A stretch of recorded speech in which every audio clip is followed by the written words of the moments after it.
ಪ್ರೀತಿಯ ಬಂಧುಗಳೇ, ಎಲ್ಲರಿಗೂ ಜೈ ಭೀಮ್, ನಮೋ ಬುದ್ಧಾಯ. ಭಾರತವನ್ನು ದುರ್ಬಲಗೊಳಿಸಿದ್ದು ಯಾರು ಅನ್ನುವಂತಹ ವಿಷಯವನ್ನು ಮಾತಾಡ್ತಾ ಇದ್ದೆ. ಭಾರತವನ್ನು ದುರ್ಬಲಗೊಳಿಸಿದವರು ಯಾರು? ಬೌದ್ಧರು ಅಥವಾ ಬ್ರಾಹ್ಮಣರು? ಬ್ರಾಹ್ಮಣ ಬರಹಗಾರರು ಬೌದ್ಧ ಧರ್ಮ ಭಾರತವನ್ನು ದುರ್ಬಲಗೊಳಿಸಿತು ಅಂತ ಹೇಳ್ತಾ ಇದ್ದಾರೆ. ಬಹಳಷ್ಟು ಜನ ಭಾರತದ ಇತಿಹಾಸವನ್ನು ಬರೆದವರು ಬ್ರಾಹ್ಮಣ ಇತಿಹಾಸಕಾರರೇ ಆಗಿರುವುದರಿಂದ ಬೌದ್ಧ ಧರ್ಮದ ಬಗ್ಗೆ ಅವರಿಗೆ ಒಂದು ವಿಶೇಷವಾದಂಥ ದ್ವೇಷ ಇರುವುದರಿಂದ ಬೌದ್ಧ ಧರ್ಮ ಭಾರತವನ್ನು ದುರ್ಬಲಗೊಳಿಸಿತು ಅಂತಕ್ಕಂಥ ಇತಿಹಾಸವನ್ನು ಬರೆದಿಟ್ಟಿದ್ದಾರೆ. ಕಳೆದ ವಾರ ನಾನು ಮಾತಾಡಬೇಕಾದ್ರೆ ಅದಕ್ಕೆ ಸಂಬಂಧಪಟ್ಟಂಥ ಸಾಕಷ್ಟು ಪುರಾವೆಗಳನ್ನು ಕೊಟ್ಟಿದ್ದೇನೆ. ಭಾರತವನ್ನು ದುರ್ಬಲಗೊಳಿಸಿದ್ದು ಬೌದ್ಧ ಧರ್ಮವಲ್ಲ, ಬ್ರಾಹ್ಮಣ ಧರ್ಮವೇ ಹೇಗೆ ಭಾರತವನ್ನು ದುರ್ಬಲಗೊಳಿಸಿದೆ. ವೇದಗಳಿಂದ ಪ್ರಾರಂಭವಾಗಿ ಉಪನಿಷತ್ತುಗಳ ಮೂಲಕ ಹಾದು ಬಂದು ಭಗವದ್ಗೀತೆಯಲ್ಲಿ ಶಾಶ್ವತವಾಗಿ ನಿಂತುಕೊಂಡಿರ್ತಕ್ಕಂಥ ಈ ಧರ್ಮ ಹೇಗೆ ಭಾರತವನ್ನು ದುರ್ಬಲಗೊಳಿಸಿದೆ. ಭಗವದ್ಗೀತೆಯನ್ನು ಅಪ್ಪಿಕೊಂಡಿರ್ತಕ್ಕಂತಹ ಅರವಿಂದ್ ಘೋಷ್ ಅವರು ಸ್ವಾತಂತ್ರ್ಯ ಹೋರಾಟದಿಂದ ಹೇಗೆ ವಿಮುಖರಾದರು. ಅದರ ಜೊತೆಗೆ ಝಾನ್ಸಿ ಲಕ್ಷ್ಮೀಬಾಯಿ ಅವರು ಹೇಗೆ ಈ ಒಂದು ಅಸಮಾನತೆಯ ಧರ್ಮದ ಕಟ್ಟ ಅನುಯಾಯಿಯಾಗಿ ಸ್ವಾತಂತ್ರ್ಯ ಹೋರಾಟದಿಂದ ಹೇಗೆ ವಿಮುಖರಾದರು ಅನ್ನೋದನ್ನು ಹೇಳಿದ್ದೆ. ಶಿವಾಜಿಗೆ ಸಾಕಷ್ಟು ಒಂದು ಕ್ಷಾತ್ರ ತೇಜಸ್ಸು ಇದ್ದಾಗ್ಯೂ ಕೂಡ, ಹೋರಾಟ ಮಾಡುವಂತಹ ಛಲ ಇದ್ದಾಗ್ಯೂ ಕೂಡ, ಶತ್ರುಗಳನ್ನು ಸದೆಬಡಿತಕ್ಕಂಥ ತಾಕತ್ತು ಶಕ್ತಿ ಶಿವಾಜಿಯ ಬಳಿ ಇದ್ದಾಗ್ಯೂ ಕೂಡ, ಇವರ ಅಸಮಾನತೆಯ ಧರ್ಮ, ಇವರ ಭಗವದ್ಗೀತೆಯ ಧರ್ಮ ಹೇಗೆ ಶಿವಾಜಿಯನ್ನು ಯುದ್ಧದಿಂದ ವಿಮುಖನಾಗುವಂತೆ ಮಾಡಿತು, ಅವನ ಮನೋಸ್ಥೈರ್ಯವನ್ನು ಹೇಗೆ ಕುಗ್ಗಿಸಿತು ಅನ್ನೋದನ್ನು ಹಿಂದಿನ ವಾರ ನಾನು ಹೇಳಿದ್ದೇನೆ. ಫ್ರಾಂಕೋ ಗಾಟಿಯರ್ ಅಂತಕ್ಕಂಥ ಫ್ರಾನ್ಸ್ ದೇಶದ ಪತ್ರಕರ್ತ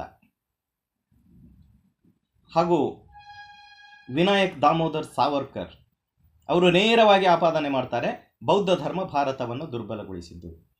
ಗೀತೆಯ ಧರ್ಮವನ್ನು ಭಾರತೀಯರು ಪಾಲಿಸಿದ್ದಾರೆ, ಭಗವದ್ಗೀತೆಯ ಧರ್ಮವನ್ನು ಭಾರತೀಯರು ಪಾಲಿಸಿದ್ದಾರೆ, ಭಗವದ್ಗೀತೆಯಲ್ಲಿ ಕೃಷ್ಣ ಹೇಳಿರುವಂತಹ ಧರ್ಮಯುದ್ಧದ ನೀತಿಯನ್ನು ಭಾರತೀಯರು ಪಾಲಿಸಿದ್ದರೆ ಭಾರತ ರಾಜಕೀಯವಾಗಿ ದುರ್ಬಲಗೊಳ್ಳುತ್ತಿರಲಿಲ್ಲ ಅಂತ ಹೇಳಿ ಬರೆದಿಡ್ತಾರೆ. ಭಗವದ್ಗೀತೆ ಏನನ್ನು ಹೇಳುತ್ತದೆ? ಈ ಮಾತು ಎಷ್ಟರ ಮಟ್ಟಿಗೆ ಸತ್ಯ? ಭಗವದ್ಗೀತೆಯ ಧರ್ಮವನ್ನು ಭಾರತೀಯರು ಪಾಲಿಸಿದ್ದರೆ ಭಾರತ ರಾಜಕೀಯವಾಗಿ ದುರ್ಬಲಗೊಳ್ಳುತ್ತಿರಲಿಲ್ಲ ಅಂತ ಇವರೇನು ಹೇಳ್ತಾ ಇದ್ದಾರಲ್ಲ, ಈ ಮಾತು ಎಷ್ಟರ ಮಟ್ಟಿಗೆ ಸತ್ಯ? ಐತಿಹಾಸಿಕವಾಗಿ ಇತಿಹಾಸದ ದಾಖಲೆಗಳು ಏನನ್ನು ಹೇಳ್ತವೆ ಇದಕ್ಕೆ ಸಂಬಂಧಪಟ್ಟಂತೆ? ಅದನ್ನು ಭಗವದ್ಗೀತೆಯನ್ನೇ ವಿಶ್ಲೇಷಣೆ ಮಾಡಿ ನೋಡಿದರೆ ನಮಗೆ ಗೊತ್ತಾಗ್ತದೆ. ಭಗವದ್ಗೀತೆ ಹೇಳುತ್ತದೆ, ಭಗವದ್ಗೀತೆಯ 4ನೇ ಅಧ್ಯಾಯದ 7ನೇ ಶ್ಲೋಕ 8ನೇ ಶ್ಲೋಕಗಳು ಬಹಳ ಸ್ಪಷ್ಟವಾಗಿ ಹೇಳಿದ್ದಾವೆ.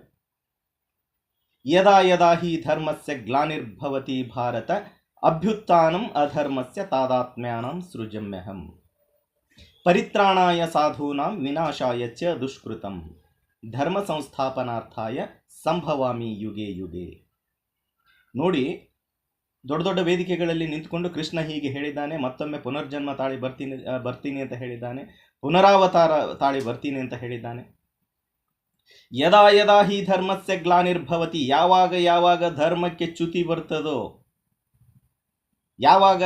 ಯಾವ ಸಂದರ್ಭದಲ್ಲಿ ಅಧರ್ಮ ತಾಂಡವವಾಡ್ತದೋ ಈ ಭೂಮಿಯ ಮೇಲೆ, ಪರಿತ್ರಾಣಾಯ ಸಾಧೂನಾಂ,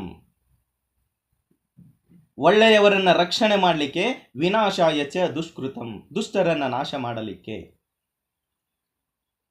ಒಳ್ಳೆಯವರನ್ನ ರಕ್ಷಣೆ ಮಾಡಲಿಕ್ಕೆ, ದುಷ್ಟರನ್ನ ನಾಶ ಮಾಡಲಿಕ್ಕೆ, ಹಾಗೆ ನಾಶ ಮಾಡಿ ಧರ್ಮ ಸಂಸ್ಥಾಪನೆ ಮಾಡಲಿಕ್ಕೆ, ಧರ್ಮ ಸಂಸ್ಥಾಪನಾರ್ಥಾಯ ಸಂಭವಾಮಿ ಯುಗೆ ಯುಗೆ, ಧರ್ಮ ಸಂಸ್ಥಾಪನೆಯನ್ನ ಮಾಡಲಿಕ್ಕೆ ನಾನು ಮತ್ತೆ ಮತ್ತೆ ಹುಟ್ಟಿ ಬರ್ತೇನೆ ಅಂತ ಕೃಷ್ಣ ಹೇಳಿದ್ದಾನೆ. ಇದು ಈ ಶ್ಲೋಕದ ಅರ್ಥ. ಇದನ್ನು ವಿಶ್ಲೇಷಣೆ ಮಾಡಿದರೆ ನಮಗೆ ಯಾವ ಅರ್ಥವನ್ನು ಕೊಡ್ತದೆ? ಮೊದಲನೇದಾಗಿ ಕೃಷ್ಣ ಇಲ್ಲಿ ಧರ್ಮ ಮತ್ತು ಅಧರ್ಮದ ಬಗ್ಗೆ ಮಾತಾಡ್ತಾನೆ. ಧರ್ಮ ಮತ್ತು ಅಧರ್ಮದ ಬಗ್ಗೆ ಕೃಷ್ಣ ಮಾತಾಡ್ತಾನೆ. ಇಲ್ಲಿ 4ನೇ ಅಧ್ಯಾಯದ 13ನೇ ಶ್ಲೋಕದಲ್ಲಿ ಕೃಷ್ಣ ಧರ್ಮ ಅಂದ್ರೆ ಯಾವುದು ಅನ್ನೋದನ್ನು ಸ್ಪಷ್ಟವಾಗಿ ಹೇಳಿದ್ದಾನೆ. ಭಗವದ್ಗೀತೆಯ 4ನೇ ಅಧ್ಯಾಯದ 13ನೇ ಶ್ಲೋಕ ಧರ್ಮ ಅಂದ್ರೆ ಯಾವುದು ಅನ್ನೋದನ್ನು ಬಹಳ ಸ್ಪಷ್ಟವಾಗಿ ಹೇಳಿದ್ದಾನೆ. ಚಾತುರ್ವರ್ಣಂ ಮಯಾ ಸೃಷ್ಟಂ ಗುಣಕರ್ಮ ವಿಭಾಗಶಃ, ಬಹಳ ಸ್ಪಷ್ಟವಾಗಿ ಹೇಳಿದ್ದಾನೆ. ಯಾವ ಧರ್ಮವನ್ನ ನಾನು ಸೃಷ್ಟಿ ಮಾಡಿದ್ದೇನೆ ಅಂತ ಕೃಷ್ಣ ಹೇಳಿದ್ದಾನೆ ಅಲ್ಲಿ. ಚಾತುರ್ವರ್ಣಂ ಮಯಾ ಸೃಷ್ಟ್ಯಂ ಗುಣಕರ್ಮ ವಿಭಾಗಶಃ. ಅವರ ಗುಣ ಮತ್ತು ಕರ್ಮಗಳ ಆಧಾರದ ಮೇಲೆ ಚಾತುರ್ವರ್ಣವನ್ನ ನಾನೇ ಸೃಷ್ಟಿ ಮಾಡಿದ್ದೇನೆ. ಅಂದ್ರೆ ಕೃಷ್ಣ ಸೃಷ್ಟಿ ಮಾಡಿರ್ತಕ್ಕಂಥ ಧರ್ಮ ಯಾವುದು ಅಂದ್ರೆ ಚಾತುರ್ವರ್ಣ ಧರ್ಮ, ಅಸಮಾನತೆಯ ಧರ್ಮ. ಅಧರ್ಮ ತಾಂಡವವಾಡುವಾಗ ನಾನು ಮತ್ತೆ ಹುಟ್ಟಿ ಬರ್ತೇನೆ ಅಂತ ಹೇಳ್ತಾನಲ್ಲ, ಅಧರ್ಮ ಅಂದ್ರೆ ಯಾವುದು ಅನ್ನೋದನ್ನ ಹೇಳೋದಿಲ್ಲ. ಆದ್ರೆ ಧರ್ಮ ಯಾವುದು ಅನ್ನೋದನ್ನ ನಾವು ಸ್ಪಷ್ಟವಾಗಿ ಅರ್ಥ ಮಾಡಿಕೊಂಡ್ರೆ ಕೃಷ್ಣ ಹೇಳಿರ್ತಕ್ಕಂಥ ಅಧರ್ಮ ಯಾವುದು ಅನ್ನೋದು ನಮಗೆ ಅರ್ಥ ಆಗ್ತದೆ. ಯಾರು ಚಾತುರ್ವರ್ಣವನ್ನ ಪಾಲನೆ ಮಾಡುವುದಿಲ್ಲವೋ ಅದು ಅಧರ್ಮವಾಗ್ತದೆ ಕೃಷ್ಣನ ಪ್ರಕಾರ. ಸೊ ಅದನ್ನ ನಾನೇ ಸೃಷ್ಟಿ ಮಾಡಿದ್ದೇನೆ ಅಂತ ಹೇಳ್ತಾನೆ. ಅಸಮಾನತೆಯ ಧರ್ಮವನ್ನ ಸೃಷ್ಟಿ ಮಾಡಿ ಸಮಾಜವನ್ನ ದುರ್ಬಲಗೊಳಿಸುವಂತ ಕೆಲಸವನ್ನ ಕೃಷ್ಣನೇ ಮಾಡಿದ್ದಾನೆ. ನಿಮ್ಮ ಗೀತೆಯೇ ಮಾಡಿದೆ, ನಿಮ್ಮ ಧರ್ಮ ಗ್ರಂಥಗಳೇ ಮಾಡಿದಾವೆ. ನಿಮ್ಮ ಧರ್ಮವೇ ಸಮಾಜವನ್ನ ದುರ್ಬಲಗೊಳಿಸುವಂತ ಕೆಲಸ ಮಾಡಿದೆ. ಇಲ್ಲಿ ಒಂದು ದೇಶದ ಸಾಮಾಜಿಕ ವ್ಯವಸ್ಥೆ ದುರ್ಬಲವಾದ ಮೇಲೆ ಆ ದೇಶ ರಾಜಕೀಯವಾಗಿಯೂ ದುರ್ಬಲವಾಗ್ತದೆ. ಧರ್ಮವನ್ನ ಸಾಮಾನ್ಯ ಜನರ ಮೇಲೆ ಹೇರಿ ವರ್ಣ ವ್ಯವಸ್ಥೆಯನ್ನ ಸೃಷ್ಟಿ ಮಾಡಿ ಸಾಮಾಜಿಕವಾಗಿ ಇಡೀ ಸಮಾಜವನ್ನ ಛಿದ್ರ ಮಾಡಿ ಸಮಾಜವನ್ನ ದುರ್ಬಲಗೊಳಿಸಿರುವುದು ನಿಮ್ಮ ಧರ್ಮ. ಒಂದು ದೇಶ ಸಾಮಾಜಿಕವಾಗಿ ದುರ್ಬಲವಾದ್ರೆ ಅದು ರಾಜಕೀಯವಾಗಿಯೂ ದುರ್ಬಲವಾಗ್ತದೆ. ಭಾರತದ ಸಾಮಾಜಿಕ ವ್ಯವಸ್ಥೆಯನ್ನು ದುರ್ಬಲಗೊಳಿಸಿರ್ತಕ್ಕಂಥ ಭಗವದ್ಗೀತೆ ಭಾರತವನ್ನ ರಾಜಕೀಯವಾಗಿಯೂ ದುರ್ಬಲಗೊಳಿಸಿದೆ. ಅಂದರೆ ಇದರಿಂದ ಬಹಳ ಸ್ಪಷ್ಟವಾಗ್ತದೆ, ಭಗವದ್ಗೀತೆಯ ಧರ್ಮ ಭಾರತವನ್ನು ದುರ್ಬಲಗೊಳಿಸಿದೆ, ಬೌದ್ಧ ಧರ್ಮವಲ್ಲ. ಭಗವದ್ಗೀತೆಯ ಧರ್ಮ ಅಂದ್ರೆ ವೈದಿಕ ಧರ್ಮ ನಾನು ಹೇಳ್ತಾ ಇರೋದು. ಭಗವದ್ಗೀತೆಯಲ್ಲಿ ದೇವರು ಅಂತ ಹೇಳ್ಕೊಳ್ತಕ್ಕಂಥ ಕೃಷ್ಣ ಏನು ಸೃಷ್ಟಿ ಮಾಡಿದ್ದಾನೋ ಚಾತುರ್ವರ್ಣವನ್ನ, ಯಾವ ಅಸಮಾನತೆಯನ್ನು ಸಮಾಜದಲ್ಲಿ ಸೃಷ್ಟಿ ಮಾಡಿದ್ದಾನೋ ಆ ಅಸಮಾನತೆಯೇ ಭಾರತವನ್ನ ದುರ್ಬಲಗೊಳಿಸಲಿಕ್ಕೆ ಕಾರಣವಾದದ್ದು. ಹೇಗೆ ಅದು ದುರ್ಬಲಗೊಳಿಸಿದೆ ಅನ್ನೋದನ್ನು ಸ್ಪಷ್ಟವಾಗಿ ಮುಂದೆ ವಿಶ್ಲೇಷಣೆ ಮಾಡೋಣ. ಅದನ್ನು ಸುಮ್ಮನೆ ಹೇಳಿ ಬಿಡ್ಲಿಕ್ಕೆ ಆಗೋದಿಲ್ಲ. ಅದನ್ನ ಭಗವದ್ಗೀತೆಯ ಧರ್ಮ ಭಾರತವನ್ನು ದುರ್ಬಲಗೊಳಿಸಿದೆ ಅಂತ ಸುಮ್ಮನೆ ಒಂದು ಮಾತನ್ನ ಹೇಳಿ ತಪ್ಪಿಸ್ಕೊಳ್ಳಿಕ್ಕಾಗೋದಿಲ್ಲ. ಅದು ಹೇಗೆ ದುರ್ಬಲಗೊಳಿಸಿದೆ ಅನ್ನೋದನ್ನ ಭಗವದ್ಗೀತೆಯ ಶ್ಲೋಕಗಳನ್ನೇ ತೆಗೆದುಕೊಂಡು ವಿಶ್ಲೇಷಣೆ ಮಾಡಿದರೆ ನಮಗೆ ಬಹಳ ಸ್ಪಷ್ಟವಾಗ್ತದೆ. ಇನ್ನು ಎರಡನೇದಾಗಿ ಅಭ್ಯುತ್ಥಾನಂ ಅಧರ್ಮಸ್ಯ ಅಂತ ಹೇಳತಕ್ಕಂಥ ಕೃಷ್ಣ ಅಧರ್ಮ ಅಂದ್ರೆ ಯಾವುದು ಅನ್ನೋದನ್ನ ಹೇಳೋದೇ ಇಲ್ಲ. ಭಗವದ್ಗೀತೆಯಲ್ಲಿ ಎಲ್ಲೂ ಹೇಳಿಲ್ಲ ಅದನ್ನ, ಅಧರ್ಮ ಅಂದ್ರೆ ಯಾವುದು ಅನ್ನೋದನ್ನ.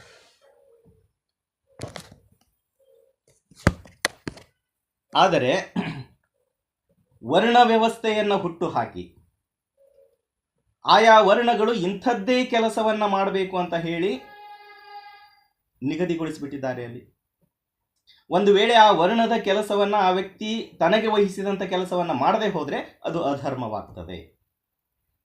ಅದನ್ನ ಗೀತೆ ಹೇಳ್ತದೆ, ಪ್ರತಿಯೊಂದು ವರ್ಣವು ತನಗೆ ನಿಗದಿಪಡಿಸಿದ ಕೆಲಸವನ್ನ ಮಾತ್ರ ನಿರ್ವಹಿಸಬೇಕು. ಆ ನಿಗದಿಪಡಿಸಿದ ಕೆಲಸ ಯಾವುದು ಅನ್ನೋದನ್ನ ಭಗವದ್ಗೀತೆ ನಿರ್ದೇಶನ ಕೊಡ್ತದೆ. ಯಾವ ಕೆಲಸಗಳನ್ನು ಹೇಳಿದ್ದಾರೆ, ವೈಶ್ಯನಾದವನ ಕೆಲಸ ಏನು, ಶೂದ್ರನಾದವನ ಕೆಲಸ ಏನು, ಬ್ರಾಹ್ಮಣನ ಕೆಲಸ ಏನು, ಕ್ಷತ್ರಿಯನ ಕೆಲಸ ಏನು, ಅವರ ಗುಣಗಳೇನು ಅನ್ನೋದನ್ನು ಹೇಳ್ತದೆ. ಅದು ನಾನು ಕಳೆದ ಬಾರಿ ಮಾತಾಡುವಾಗ ಹೇಳಿದ್ದೆ. ಕ್ಷಾತ್ರ ತೇಜಸ್ಸು ಅಂದ್ರೆ ಏನು, ಕ್ಷತ್ರಿಯ ಅಂದ್ರೆ ಯಾರು, ಶೂರನಾದವನು, ವೀರನಾದವನು, ಶೌರ್ಯವಂತನಾದವನು, ಹೋರಾಟದಲ್ಲಿ ಮುನ್ನುಗ್ಗುವವನು, ಅಂಜದೆ ಹಿಂಜರಿಕೆ ಇಲ್ಲದೆ ಯುದ್ಧ ಭೂಮಿಯಲ್ಲಿ ಮುನ್ನುಗ್ಗುವಂತಹ ಕ್ಷಾತ್ರ ತೇಜಸ್ಸುಳ್ಳಂಥ ವ್ಯಕ್ತಿ ಕ್ಷತ್ರಿಯ ಅಂತ ಹೇಳ್ತಾರೆ. ಶಿವಾಜಿಯ ವಿಷಯವನ್ನು ಮಾತನಾಡುವಾಗ ನಾನು ಅದನ್ನು ಹೇಳಿದ್ದೆ. ಹಾಗೆ ಶೂದ್ರನ ಕೆಲಸ ಏನು ಅನ್ನೋದನ್ನು ಹೇಳುತ್ತದೆ, ವೈಶ್ಯನ ಕೆಲಸ ಏನು ಅನ್ನೋದನ್ನು ಹೇಳುತ್ತದೆ, ಬ್ರಾಹ್ಮಣನ ಕೆಲಸ ಏನು ಅನ್ನೋದನ್ನು ಹೇಳುತ್ತದೆ. ಅಂದರೆ ವರ್ಣ ವ್ಯವಸ್ಥೆಯನ್ನು ಮೀರಿ ನಡೆಯುವುದು ಅಧರ್ಮ ಅಂತ ಹೇಳುವುದರ ಮೂಲಕ ಕೃಷ್ಣ ಭಗವದ್ಗೀತೆಯಲ್ಲಿ ವರ್ಣ ವ್ಯವಸ್ಥೆಯನ್ನು ಮೀರಿ ನಡೆಯುವುದು, ಒಂದು ವರ್ಣದಲ್ಲಿ ಹುಟ್ಟಿರ್ತಕ್ಕಂಥ ನೀನು ಇನ್ನೊಂದು ವರ್ಣದ ಕೆಲಸವನ್ನು ಮಾಡಿದರೆ ಅದು ಅಧರ್ಮವಾಗ್ತದೆ. ಶೂದ್ರನಾಗಿ ಹುಟ್ಟಿ ನೀನು ವೇದಗಳನ್ನು ಓದಿದರೆ ಅದು ಅಧರ್ಮವಾಗ್ತದೆ. ಒಂದು ವೇಳೆ ಹಾಗೆ ಮಾಡಿದರೆ ಅದಕ್ಕೆ ಶಿಕ್ಷೆಗಳನ್ನು ಕೂಡ ಪ್ರಕಟಗೊಳಿಸಿದ್ದಾರೆ. ಅವರಲ್ಲಿ ಶಿಕ್ಷೆಗಳನ್ನು ಕೂಡ ನಿಗದಿಗೊಳಿಸಿದ್ದಾರೆ. ಅದರಲ್ಲಿ ಯಾರಾದರೂ ವರ್ಣ ವ್ಯವಸ್ಥೆಯನ್ನ ವರ್ಣ ಧರ್ಮವನ್ನ ಮೀರಿ ನಡೆದರೆ ನಾನು ಮತ್ತೆ ಹುಟ್ಟಿ ಬರ್ತೇನೆ ಅಂತ ಹೇಳಿದ್ದಾನೆ. ಅನ್ಯಾಯ ಅಂದ್ರೆ ಯಾವುದು ಇಲ್ಲಿ? ವರ್ಣ ಧರ್ಮವನ್ನ ಮೀರಿ ನಡೆಯುವುದು ಅನ್ಯಾಯ ಭಗವದ್ಗೀತೆಯ ಧರ್ಮದ ಪ್ರಕಾರ. ಸೊ ಅಂದರೆ ವರ್ಣಧರ್ಮವನ್ನ ಮೀರುವುದು ಅಧರ್ಮ ಅಂತ ಹೇಳುವುದರ ಮೂಲಕ ಒಬ್ಬ ವ್ಯಕ್ತಿಯ ದೈಹಿಕ ಮತ್ತು ಮಾನಸಿಕ ಸಾಮರ್ಥ್ಯವನ್ನ ಕುಗ್ಗಿಸಿ ಬಿಟ್ಟಿದ್ದಾನೆ ಕೃಷ್ಣ ಭಗವದ್ಗೀತೆಯಲ್ಲಿ. ಆ ವ್ಯಕ್ತಿಯ ಮಾನಸಿಕ ಮತ್ತು ದೈಹಿಕ ಸ್ವಾತಂತ್ರ್ಯವನ್ನ ಕಿತ್ತುಕೊಳ್ಳುವುದರ ಮೂಲಕ ಭಾರತವನ್ನ ದುರ್ಬಲಗೊಳಿಸಿದ್ದು ಭಗವದ್ಗೀತೆಯ ಧರ್ಮ. ಒಬ್ಬ ವ್ಯಕ್ತಿಯ ಮಾನಸಿಕ ಸ್ವಾತಂತ್ರ್ಯವನ್ನು ಕಿತ್ಕೊಂಡ ಮೇಲೆ, ಅವನ ದೈಹಿಕ ಸ್ವಾತಂತ್ರ್ಯವನ್ನು ಕಿತ್ಕೊಂಡ ಮೇಲೆ, ಎರಡೂ ಶಬ್ದಗಳನ್ನು ನಾನು ಬಹಳ ಪ್ರಜ್ಞಾಪೂರ್ವಕವಾಗಿ ಬಳಸ್ತಾ ಇದ್ದೇನೆ ಇಲ್ಲಿ. ಮಾನಸಿಕ ಸ್ವಾತಂತ್ರ್ಯವನ್ನು ಕಿತ್ಕೊಂಡು ಬಿಟ್ಟಿದ್ದಾರೆ, ದೈಹಿಕ ಸ್ವಾತಂತ್ರ್ಯವನ್ನು ಕಿತ್ಕೊಂಡು ಬಿಟ್ಟಿದ್ದಾರೆ. ಹೇಗೆ ಮಾನಸಿಕ ಸ್ವಾತಂತ್ರ್ಯವನ್ನು ಕಿತ್ಕೊಂಡಿದ್ದಾರೆ ಮತ್ತು ಒಬ್ಬ ವ್ಯಕ್ತಿಯ ದೈಹಿಕ ಸ್ವಾತಂತ್ರ್ಯವನ್ನು ಹೇಗೆ ಕಿತ್ಕೊಂಡಿದ್ದಾರೆ ಅನ್ನೋದನ್ನು ಮುಂದೆ ವಿಶ್ಲೇಷಣೆ ಮಾಡುವಾಗ ಹೇಳ್ತೇನೆ ನಾನು. ಸೊ ಹೀಗೆ ಒಬ್ಬ ವ್ಯಕ್ತಿಯ ಮಾನಸಿಕ ಮತ್ತು ದೈಹಿಕ ಸಾಮರ್ಥ್ಯವನ್ನ ಕುಗ್ಗಿಸಿಬಿಟ್ಟಿದೆ ಈ ಭಗವದ್ಗೀತೆಯ ಧರ್ಮ. ಅವರ ದೈಹಿಕ ಸ್ವಾತಂತ್ರ್ಯವನ್ನು ಕಿತ್ತುಕೊಳ್ಳುವುದರ ಮೂಲಕ ಭಾರತವನ್ನ ಈ ಭಗವದ್ಗೀತೆಯ ಧರ್ಮ ದುರ್ಬಲಗೊಳಿಸಿದೆ. ಶತ್ರು ಭಾರತದ ಮೇಲೆ ದಂಡೆತ್ತಿ ಬಂದಾಗ ಕ್ಷತ್ರಿಯರನ್ನು ಹೊರತುಪಡಿಸಿ ಉಳಿದ ಬಹುಸಂಖ್ಯಾತ ಜನ ಅವರ ವಿರುದ್ಧ ಹೋರಾಡುವುದು ನನ್ನ ಕೆಲಸವಲ್ಲ ಅಂತ ಹೇಳಿ ಕೈಕಟ್ಟಿ ಕುಳಿತುಕೊಂಡದ್ದು ಭಾರತ ದುರ್ಬಲವಾಗಲಿಕ್ಕೆ ಕಾರಣವಾದದ್ದು. ಶತ್ರುಗಳು ಭಾರತದ ಮೇಲೆ ದಂಡೆತ್ತಿ ಬಂದಿದ್ದಾರೆ, ಕೇವಲ ಕ್ಷತ್ರಿಯ ಮಾತ್ರ ಅವರ ವಿರುದ್ಧ ಹೋರಾಟ ಮಾಡಬೇಕು, ಉಳಿದ ಬಹುಸಂಖ್ಯಾತ ಜನ ಕೈಕಟ್ಟಿ ಕುಳಿತುಕೊಳ್ಳಬೇಕು. ಯಾಕೆ ಅಂದರೆ ಶತ್ರುವಿನ ವಿರುದ್ಧ ಹೋರಾಡ್ತಕ್ಕಂಥದ್ದು ಇವರ ಕೆಲಸವಲ್ಲ, ಇವರಿಗೆ ನಿಗದಿಗೊಳಿಸಿರುವಂಥದ್ದು ಬೇರೆಯೇ ಕೆಲಸ. ಹೀಗಾಗಿ ಒಂದು ಶಕ್ತಿಯುತವಾದಂಥ ಬಲಾಢ್ಯವಾದಂಥ ಬಹುಸಂಖ್ಯಾತ ಜನ ಕೈಕಟ್ಟಿ ಕುಳಿತುಕೊಳ್ಳುವಂತಹ ಒಂದು ಸಿದ್ಧಾಂತವನ್ನು ನಿಮ್ಮ ಧರ್ಮದ ಮೂಲಕ ಏನು ರಚನೆ ಮಾಡಿದ್ದೀರಲ್ಲ, ಅದು ಭಾರತ ದುರ್ಬಲವಾಗಲಿಕ್ಕೆ ಕಾರಣವಾದದ್ದು. ಇಂತಹ ಸಾಮಾಜಿಕ ಮತ್ತು ಧಾರ್ಮಿಕ ವಿಷಯಗಳನ್ನು ಬೋಧನೆ ಮಾಡಿರ್ತಕ್ಕಂಥ ಈ ಭಗವದ್ಗೀತೆಯ ಧರ್ಮ ಭಾರತ ದುರ್ಬಲವಾಗಲಿಕ್ಕೆ ಕಾರಣವಾದದ್ದು. ಬೌದ್ಧ ಧರ್ಮ ಭಾರತವನ್ನು ಯಾವತ್ತೂ ದುರ್ಬಲಗೊಳಿಸಲಿಲ್ಲ. ಇದಕ್ಕೆ ಸಾಕಷ್ಟು ದಾಖಲೆಗಳಿದ್ದಾವೆ, ಸಾಕಷ್ಟು ನಿದರ್ಶನಗಳಿದ್ದಾವೆ, ಸಾಕಷ್ಟು ಪುರಾವೆಗಳು ಇತಿಹಾಸದಲ್ಲಿ ಸಿಗ್ತವೆ ನಮಗೆ. ಭಗವದ್ಗೀತೆಯ ಈ ಬೋಧನೆ ಒಬ್ಬ ವ್ಯಕ್ತಿಯ ಆತ್ಮವಿಶ್ವಾಸವನ್ನು ಕುಗ್ಗಿಸಿಬಿಡ್ತದೆ. ಆ ಶ್ಲೋಕ ದೊಡ್ಡ ದೊಡ್ಡ ವೇದಿಕೆಗಳಲ್ಲಿ ನಿಂತು ಏನು ಹೇಳ್ತಾ ಇದ್ದಾರಲ್ಲ, ಸಂಭವಾಮಿ ಯುಗೆ ಯುಗೆ ಧರ್ಮ ಸಂಸ್ಥಾಪನಾರ್ಥಾಯ, ಹೇಳಲಿಕ್ಕೆ ಬಹಳ ಚೆನ್ನಾಗಿ ಅನಿಸುತ್ತೆ. ಆದರೆ ಅದನ್ನು ವಿಶ್ಲೇಷಣೆ ಮಾಡಿ ನೋಡಿದರೆ ಗೊತ್ತಾಗ್ತದೆ ನಮಗೆ ಅದು ವ್ಯಕ್ತಿಯ ಮಾನಸಿಕ ಸ್ವಾತಂತ್ರ್ಯವನ್ನು ಹೇಗೆ ಕಿತ್ಕೊಂಡಿದೆ, ಅವನ ದೈಹಿಕ ಸ್ವಾತಂತ್ರ್ಯವನ್ನು ಹೇಗೆ ಕಿತ್ಕೊಂಡಿದೆ, ಒಬ್ಬ ವ್ಯಕ್ತಿಯ ಆತ್ಮವಿಶ್ವಾಸವನ್ನು ಹೇಗೆ ಕುಗ್ಗಿಸಿಬಿಟ್ಟಿದೆ. ಅದು ಒಬ್ಬ ವ್ಯಕ್ತಿಯ ಆತ್ಮರಕ್ಷಣೆಯ ಸಾಧನೆಗಳನ್ನೇ ಕಿತ್ಕೊಂಡು ಬಿಟ್ಟಿದೆ. ಅದು ಆತ್ಮರಕ್ಷಣೆಗಾಗಿ ನಾವೇನು ಹೋರಾಟ ಮಾಡಬೇಕಾಗಿರ್ತದೋ ಆ ಆತ್ಮರಕ್ಷಣೆ ಮಾಡ್ಕೊಳ್ಬೇಕಾದಂಥ ಸಂದರ್ಭದಲ್ಲಿ ಆ ವ್ಯಕ್ತಿಯ ಆತ್ಮರಕ್ಷಣೆಯ ಸಾಧನೆಗಳನ್ನೇ ಕಿತ್ಕೊಂಡು ಬಿಟ್ಟಿದೆ ಆ ಶ್ಲೋಕ. ಸ್ವಯಂ ರಕ್ಷಣೆಯ ಮೂಲ ತತ್ವಗಳನ್ನು ಕತ್ತರಿಸಿಬಿಟ್ಟಿದೆ ಅದು. ಒಬ್ಬ ವ್ಯಕ್ತಿ ತನ್ನನ್ನು ತಾನು ಸ್ವಯಂ ರಕ್ಷಣೆ ಮಾಡ್ಕೊಳ್ಬೇಕಾದ್ರೆ ಆ ಸ್ವಯಂ ರಕ್ಷಣೆಯ ಮೂಲ ತತ್ವಗಳನ್ನೇ ಕಿತ್ಕೊಂಡು ಬಿಟ್ಟಿದೆ ಅದು. ಇದರ ಪರಿಣಾಮ ಏನಾಯ್ತು, ಈ ಶ್ಲೋಕದ ಪರಿಣಾಮ ಏನಾಯ್ತು ಅಂದ್ರೆ, ಯಾವ ವ್ಯಕ್ತಿಯು ಸ್ವಯಂ ಪ್ರೇರಿತನಾಗಿ ಒಂದು ಕೆಲಸವನ್ನು ಮಾಡಲಿಕ್ಕೆ ಮುಂದೆ ಬರೋದೇ ಇಲ್ಲ. ಯಾಕೆ? ಯಾವುದೇ ವ್ಯಕ್ತಿಯು ಸ್ವಯಂ ಪ್ರೇರಿತನಾಗಿ ಒಂದು ಕೆಲಸವನ್ನು ಮಾಡಲಿಕ್ಕೆ ಮುಂದೆ ಬರುವುದಿಲ್ಲ. ಯಾಕೆ ಬರುವುದಿಲ್ಲ ಅಂದರೆ, ಒಂದು ವೇಳೆ ಅನ್ಯಾಯವೇನಾದರೂ ನಡೆದು ಹೋದರೆ ಸುಮ್ಮನೆ ಕೂತ್ಕೊಂಡು ಬಿಡ್ತಾನೆ ಅವನು. ಯಾಕೆ ಅಂದರೆ ಅನ್ಯಾಯಕ್ಕೆ ಶಿಕ್ಷೆ ಕೊಡಲಿಕ್ಕೆ ದೇವರಿದ್ದಾನೆ. ಎಂಥ ವಿಚಿತ್ರವಾದ ಸಿದ್ಧಾಂತವನ್ನು ಸೃಷ್ಟಿ ಮಾಡಿದ್ದಾರೆ ನೋಡಿ ಅವರು. ಅನ್ಯಾಯಕ್ಕೆ ಶಿಕ್ಷೆ ಕೊಡಲಿಕ್ಕೆ ದೇವರಿದ್ದಾನೆ, ಅನ್ಯಾಯ ನೋಡಿ ಸುಮ್ಮನೆ ಕೂತ್ಕೊಳ್ಳೋದು. ಅವನು ಬರ್ತಾನೆ, ಬರ್ತೀನಿ ಅಂತ ಹೇಳಿದ್ದಾನೆ. ಎಲ್ಲಿ ಹೇಳಿದ್ದಾನೆ? ಶಾಸ್ತ್ರಗಳಲ್ಲಿ ಹೇಳಿದ್ದಾನೆ, ಧರ್ಮಗ್ರಂಥಗಳಲ್ಲಿ ಬರೆದಿಟ್ಟಿದ್ದಾರೆ ಅದನ್ನು. ಅವನು ಬರ್ತೀನಿ ಅಂತ ಹೇಳಿದ್ದಾನೆ. ಅನ್ಯಾಯ ನಡೆದಂಥ ಸಂದರ್ಭದಲ್ಲಿ ವ್ಯಕ್ತಿ ಮೂಕ ಪ್ರೇಕ್ಷಕನಾಗಿ ಅವನು ಬರ್ತಾನೆ ಅಂತ ಹೇಳಿ ಅವನು ಬರುವುದನ್ನು ಕಾಯ್ತಾ ಕೂತು ಬಿಡ್ತಾನೆ. ಅವನು ಬರೋದೇ ಇಲ್ಲ. ಅದಕ್ಕೆ ದಾಖಲೆಗಳಿದ್ದಾವೆ. ಪ್ರಾಕ್ಟಿಕಲ್ ಆಗಿ ಆಲೋಚನೆ ಮಾಡಿದರೆ, ಪ್ರಾಯೋಗಿಕವಾಗಿ ಆಲೋಚನೆ ಮಾಡಿದರೆ ಗೊತ್ತಾಗ್ತದೆ ಅವನು ಬರೋದೇ ಇಲ್ಲ ಅನ್ನೋದು. ಯಾಕೆ ಅಂದರೆ, ಎಷ್ಟೋ ಸಾವಿರ ಲಕ್ಷ ವರ್ಷಗಳ ಹಿಂದೆ ಭಗವದ್ಗೀತೆ ಬರೆಯಲ್ಪಟ್ಟಿದೆ ಅಂತ ಇವತ್ತಿಗೂ ಹೇಳ್ತಾ ಇದ್ದೀರಲ್ಲ, ಆ ಸಾವಿರ ಲಕ್ಷ ವರ್ಷಗಳಿಂದ ಆವತ್ತಿನಿಂದ ಇವತ್ತಿನವರೆಗೂ ಅವನು ಬಂದೇ ಇಲ್ಲ. ಯಾಕೆ ಬಂದಿಲ್ಲ? ಅನ್ಯಾಯ ನಡೆದೇ ಇಲ್ಲ ಅಂತ ಅರ್ಥ. ಅಥವಾ ಇನ್ನೂ ಎಷ್ಟು ಮಟ್ಟಿಗೆ ಅನ್ಯಾಯ ನಡಿಬೇಕು ಅಂತ ಕಾಯ್ತಾ ಇದ್ದಾನೆ ಆ ದೇವರು. ಯಾಕೆ ಅಂದರೆ ಅವನು ಬರೋದೇ ಇಲ್ಲ. ಯಾಕೆ ಬರೋದಿಲ್ಲ ಅಂದರೆ ಅವನು ಇಲ್ಲ. ಇಲ್ಲದೇ ಇರತಕ್ಕಂಥ ವ್ಯಕ್ತಿಯ ಸುಳ್ಳು ಕಥೆಗಳನ್ನು ಬರೆದಿಟ್ಟಿದ್ದಾರೆ ಧರ್ಮದ ಹೆಸರಿನಲ್ಲಿ. ಅವನು ಇಲ್ಲದೆ ಇರೋದ್ರಿಂದ ಅವನು ಬರೋದಿಲ್ಲ. ಯಾವುದು ಇರ್ತದೋ ಅದು ಬರಲಿಕ್ಕೆ ಸಾಧ್ಯ ಇದೆ. ಬರದೇ ಇರುವ ದೇವರಿಗಾಗಿ ಕಾಯುತ್ತಾ ಕುಳಿತು ವ್ಯಕ್ತಿ ತನ್ನ ಕರ್ತೃತ್ವ ಶಕ್ತಿಯನ್ನು ಕಳೆದುಕೊಂಡು ಬಿಟ್ಟಿದ್ದಾನೆ, ತನ್ನ ಆಲೋಚನಾ ಶಕ್ತಿಯನ್ನು ಕಳೆದುಕೊಂಡು ಬಿಟ್ಟಿದ್ದಾನೆ. ಆಲೋಚನಾ ಶಕ್ತಿಯನ್ನು ಕಳೆದುಕೊಳ್ಳುವುದರ ಮೂಲಕ ಮಾನಸಿಕ ಸ್ವಾತಂತ್ರ್ಯವನ್ನು ಕಳೆದುಕೊಂಡಿದ್ದಾನೆ. ಒಬ್ಬ ವ್ಯಕ್ತಿಯ ಕರ್ತೃತ್ವ ಶಕ್ತಿಯನ್ನು, ಒಬ್ಬ ವ್ಯಕ್ತಿಯ ಆಲೋಚನಾ ಶಕ್ತಿಯನ್ನು ಕಿತ್ತುಕೊಳ್ಳುವುದರ ಮೂಲಕ ಭಗವದ್ಗೀತೆಯ ಆ ಶ್ಲೋಕ, ಭಗವದ್ಗೀತೆಯ ಆ ಧರ್ಮ ವ್ಯಕ್ತಿಯ ಮಾನಸಿಕ ಸ್ವಾತಂತ್ರ್ಯವನ್ನು ಕಿತ್ಕೊಂಡು ಬಿಟ್ಟಿದೆ. ನಾನು ಆಗಲೇ ಹೇಳಿದಿನಲ್ಲ, ಅದು ಹೇಗೆ ಮಾನಸಿಕ ಸ್ವಾತಂತ್ರ್ಯವನ್ನು ಕಿತ್ಕೊಂಡಿದೆ ಅಂತ ಹೇಳಿ. ಅವನು ಬರ್ತಾನೆ, ಕಾಯ್ತಾ ಕೂಡಬೇಕು. ಅನ್ಯಾಯ ನಡೆದರೂ ಅದರ ವಿರುದ್ಧ ಹೋರಾಟ ಮಾಡುವ ಹಾಗಿಲ್ಲ. ಯಾಕೆ? ಕೃಷ್ಣ ಹೇಳಿದ್ದಾನೆ. ಯಾರು ಕೃಷ್ಣ? ದೇವರು. ದೇವರು ಹೇಳಿದ್ದಾನೆ ಬರ್ತೀನಿ ಅಂತ. ಅನ್ಯಾಯ ನಡೆದರೂ ಕೂಡ ಹಾಗೆ ಮೂಕ ಪ್ರೇಕ್ಷಕನಾಗಿ ಕಾಯ್ತಾ ಕುಳಿತುಕೊಳ್ಳೋದು. ತನ್ನ ಕರ್ತೃತ್ವ ಶಕ್ತಿಯನ್ನು ಕಳೆದುಕೊಂಡು ಬಿಟ್ಟಿದ್ದಾನೆ. ಇದರ ಪರಿಣಾಮ ಏನಾಯಿತು ಅಂದರೆ, ಸಾವಿರ ವರ್ಷಗಳಿಂದ ಈ ದೇಶದಲ್ಲಿ ಗುಲಾಮಗಿರಿಯನ್ನು ಶಾಶ್ವತಗೊಳಿಸಲಾಗಿದೆ. ಅಂತಹ ಶ್ಲೋಕಗಳನ್ನು ಬರೆದು ವ್ಯಕ್ತಿಯ ಮನಸ್ಸನ್ನು ಕುಬ್ಜಗೊಳಿಸಿ, ದೈಹಿಕವಾಗಿ ಒಬ್ಬ ವ್ಯಕ್ತಿಯನ್ನು ನಿಷ್ಕ್ರಿಯಗೊಳಿಸಿ, ಅವನ ಕರ್ತೃತ್ವ ಶಕ್ತಿಯನ್ನು ಕಿತ್ತುಕೊಂಡು ಸಾವಿರ ವರ್ಷಗಳಿಂದ ಈ ದೇಶವನ್ನು ಶಾಶ್ವತವಾದ ಗುಲಾಮಗಿರಿಗೆ ತಳ್ಳಲಾಗಿದೆ. ಭಗವದ್ಗೀತೆಯ ಧರ್ಮ ಇಂಥ ಗುಲಾಮಗಿರಿಯನ್ನು ಶಾಶ್ವತಗೊಳಿಸಿ ಭಾರತವನ್ನು ರಾಜಕೀಯವಾಗಿ ದುರ್ಬಲಗೊಳಿಸಿದೆ, ಬೌದ್ಧ ಧರ್ಮವಲ್ಲ. ಈ ಸ್ಪಷ್ಟತೆಯನ್ನು ನಾವು ತಿಳ್ಕೊಳ್ಬೇಕಾಗಿದೆ. ಈ ಭಗವದ್ಗೀತೆಯ ಧರ್ಮ ಹೇಗೆ ಭಾರತವನ್ನು ದುರ್ಬಲಗೊಳಿಸಿದೆ ಅನ್ನೋದಕ್ಕೆ ಹಲವಾರು ನಿದರ್ಶನಗಳಿದ್ದಾವೆ, ಹಲವಾರು ಪುರಾವೆಗಳಿದ್ದಾವೆ, ಹಲವಾರು ಸಾಕ್ಷಿಗಳು ನಮಗೆ ಇತಿಹಾಸದಲ್ಲಿ ಸಿಗ್ತವೆ. ಒಂದು ಸಾಕ್ಷಿಯನ್ನು ನಾನು ಕೊಡ್ತೇನೆ ಇಲ್ಲಿ. ಕ್ರಿಸ್ತಿಶಕ 1026ನೇ ಇಸ್ವಿಯಲ್ಲಿ, ಅದು ಜನವರಿ ತಿಂಗಳಾಗಿತ್ತು, ಗಜ್ನಿ ಮೊಹಮ್ಮದ್ ಭಾರತದ ಮೇಲೆ ದಂಡೆತ್ತಿ ಬಂದಿರತಕ್ಕಂಥ ಸಂದರ್ಭ ಅದು. ಯಾವ ಗಜ್ನಿ ಮೊಹಮ್ಮದ್ನನ್ನು ಇವತ್ತು ವಿರೋಧ ಮಾಡ್ತಾ ಇದ್ದಾರಲ್ಲ, ಗಜ್ನಿ ಮೊಹಮ್ಮದ್ ಭಾರತದ ಮೇಲೆ ದಂಡೆತ್ತಿ ಬಂದಿದ್ದಕ್ಕಾಗಿ ಭಾರತ ಸೋತು ಹೋಯಿತು ಅಂತ ಹೇಳ್ತಾ ಇದ್ದಾರಲ್ಲ, ಗಜ್ನಿ ಮೊಹಮ್ಮದನನ್ನು ವಿರೋಧಿಸ್ತಕ್ಕಂಥ ಶಕ್ತಿಯನ್ನು ಕುಗ್ಗಿಸಿದ್ದು ಯಾವುದು ಅಂದರೆ ಇದೇ ಧರ್ಮ. ಕ್ರಿಸ್ತಿಶಕ 1026ನೇ ಇಸ್ವಿಯಲ್ಲಿ ಗಜ್ನಿ ಮೊಹಮ್ಮದ್ ಗುಜರಾತಿನ ಸೋಮನಾಥ ದೇವಾಲಯದ ಮೇಲೆ ದಾಳಿ ಮಾಡ್ತಾನೆ.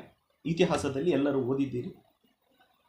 ಗುಜರಾತಿನ ಆ ದೇವಾಲಯಕ್ಕೆ ಬರ್ತಕ್ಕಂಥ ದಾರಿಯಲ್ಲಿ ಹಲವಾರು ಹಿಂದೂ ಸೈನ್ಯವನ್ನು ನೋಡ್ತಾನೆ ಅವನು. ಇವರು ಕೈಕಟ್ಟಿ ನಿಂತ್ಕೊಂಡಿರ್ತಾರೆ. ಎಷ್ಟೋ ಸೈನಿಕರನ್ನು ಭೇಟಿ ಆಗ್ತಾನೆ. ಅವನು ಮುನ್ನುಗ್ಗಿ ಬರ್ತಾನೆ ಇರ್ತಾನೆ. ಸೊ ಕನಿಷ್ಠ ಪಕ್ಷ ಅವನನ್ನು ಎದುರಿಸುವಂಥ ಕೆಲಸವನ್ನು ಯಾರೂ ಮಾಡಲಿಲ್ಲ ಅವತ್ತು. ಯಾಕೆ ಅಂದರೆ ಗುಜರಾತಿನ ಆ ಪಟ್ಟಣವನ್ನು ಸೋಮನಾಥ ರಕ್ಷಣೆ ಮಾಡ್ತಾನೆ ಅಂತ ಹೇಳಿ ತಿಳ್ಕೊಂಡು ಬಿಟ್ಟಿದ್ರು ಅವರು. ಗುಜರಾತಿನ ಸೋಮನಾಥ ದೇವಾಲಯ ಇರ್ತಕ್ಕಂಥ ಆ ಪಟ್ಟಣವನ್ನು ಸೋಮನಾಥ ದೇವರಿದ್ದಾನೆ, ಅವನು ನೋಡ್ಕೊಳ್ತಾನೆ. ಭಗವದ್ಗೀತೆ ಅದನ್ನೇ ಅಲ್ವಾ ಹೇಳೋದು, ನಾನಿದ್ದೇನೆ ನೋಡ್ಕೊಳ್ತೇನೆ, ಅನ್ಯಾಯ ನಡೆದ್ರೆ ನಾನು ಬರ್ತೇನೆ ಮತ್ತೆ ಹುಟ್ಟಿ. ಆ ಭಗವದ್ಗೀತೆಯ ಶ್ಲೋಕವನ್ನು ನಂಬಿಕೊಂಡಿರ್ತಕ್ಕಂಥ ಜನ ಏನು ಮಾಡಿದರು,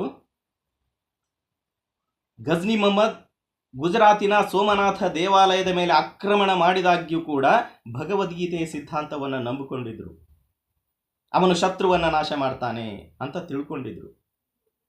ಅದನ್ನೇ ಭಗವದ್ಗೀತೆ ಹೇಳಿದ್ದು. ಅಧರ್ಮೀಯನನ್ನು ಅದು ಶಿಕ್ಷಿಸುತ್ತದೆ, ಅಧರ್ಮಿಯನ್ನ ಶಿಕ್ಷೆ ಮಾಡಲಿಕ್ಕೆ ನಾನು ಬರ್ತೀನಿ ಅಂತ ಹೇಳಿದ್ದಾನಲ್ಲ ದೇವರು. ಹೀಗಾಗಿ ಗಜ್ನಿ ಮೊಹಮ್ಮದ್ ಸೋಮನಾಥ ದೇವಾಲಯವನ್ನು ತಲುಪಿದಾಗ ಸಾವಿರಾರು ಸೈನಿಕರು, ಸಾವಿರಾರು ಜನ ಊರಿನ ನಾಗರಿಕರು ಅಲ್ಲಿ ಕೂತ್ಕೊಂಡಿದ್ರು. ದೇವಾಲಯದ ವರಾಂಡಾದಲ್ಲಿ, ದೇವಾಲಯದ ಕಾಂಪೌಂಡ್ನಲ್ಲಿ ಸಾಕಷ್ಟು ಜನ ಕೂತ್ಕೊಂಡಿದ್ರು ಅಲ್ಲಿ. ಯಾಕಂದರೆ ಬಹುದೊಡ್ಡ ದೇವಾಲಯ ಅದು. ಅದ್ರ ಬಗ್ಗೆ ಈ ಹಿಂದೆ ವರ್ಣನೆ ಮಾಡಿದ್ದೇನೆ. ಎಷ್ಟೋ ಜನ ನರ್ತಕಿಯರು ನರ್ತನ ಮಾಡ್ತಾ ಇದ್ರು ಅಲ್ಲಿ, ಎಷ್ಟೋ ಜನ ಪುರೋಹಿತರಿಗೆ ಕೆಲಸ ಕೊಟ್ಟಿದ್ರು ಅಲ್ಲಿ.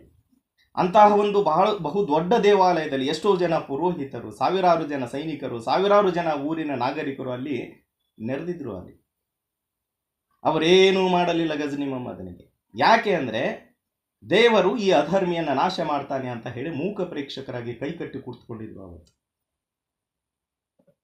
ದೇವರಿದ್ದಾನೆ, ಅವನು ನಾಶ ಮಾಡ್ತಾನೆ. ಅಧರ್ಮಿಗಳಾದಂಥ ಮುಸ್ಲಿಂ ಸೈನಿಕರು ದೇವರ ತಂಟೆಗೆ ಹೋದರೆ ಸೋಮನಾಥ ಅವರನ್ನು ನಾಶ ಮಾಡಿಬಿಡ್ತಾನೆ, ಹಾಗಂತ ಹೇಳಿ ಕೈಕಟ್ಟಿ ಕುಳಿತುಕೊಂಡ್ಬಿಟ್ಟಿದ್ರು ಅವತ್ತು. ಈ ವಿಷಯವನ್ನು ನಾನು ಹೇಳ್ತಾ ಇಲ್ಲ. ಈ ರೀತಿಯಾಗಿ ಅವರು ಕೈಕಟ್ಟಿ ಕುಳಿತುಕೊಂಡಿದ್ರು, ತಮ್ಮ ಧರ್ಮವನ್ನು ನಂಬಿಕೊಂಡಿದ್ರು. ಅವರು ಸೋಮನಾಥ ಇವರನ್ನು ನಾಶ ಮಾಡ್ತಾನೆ, ಅಧರ್ಮಿಯಾದ ಮುಸಲ್ಮಾನ ಸೈನಿಕರನ್ನು ಸೋಮನಾಥ ದೇವರು ನಾಶ ಮಾಡ್ತಾನೆ ಅಂತ ಹೇಳಿ ಅವರು ಕೈಕಟ್ಟಿ ಕುಳಿತುಕೊಂಡಿದ್ರು ಅಂತಕ್ಕಂಥ ವಿಷಯವನ್ನು ಇತಿಹಾಸಕಾರನಾದ ಇಬನ್ ಆಸಿರ್ ಬರೀತಾನೆ. ಇಬನ್ ಆಸಿರ್ ಅಂತಕ್ಕಂಥ ಇತಿಹಾಸಕಾರ ಈ ಘಟನೆಯನ್ನ ಉಲ್ಲೇಖ ಮಾಡಿ ತನ್ನ ಗ್ರಂಥದಲ್ಲಿ ಬರೆದಿರ್ತಾನೆ. ಅದಕ್ಕೆ ಕಾರಣ ಏನು ಅಂದರೆ ಭಗವದ್ಗೀತೆಯ ಧರ್ಮ. ದೇವರು ಬರ್ತಾನೆ, ಕಾಪಾಡ್ತಾನೆ ಅನ್ನುವಂಥದ್ದು.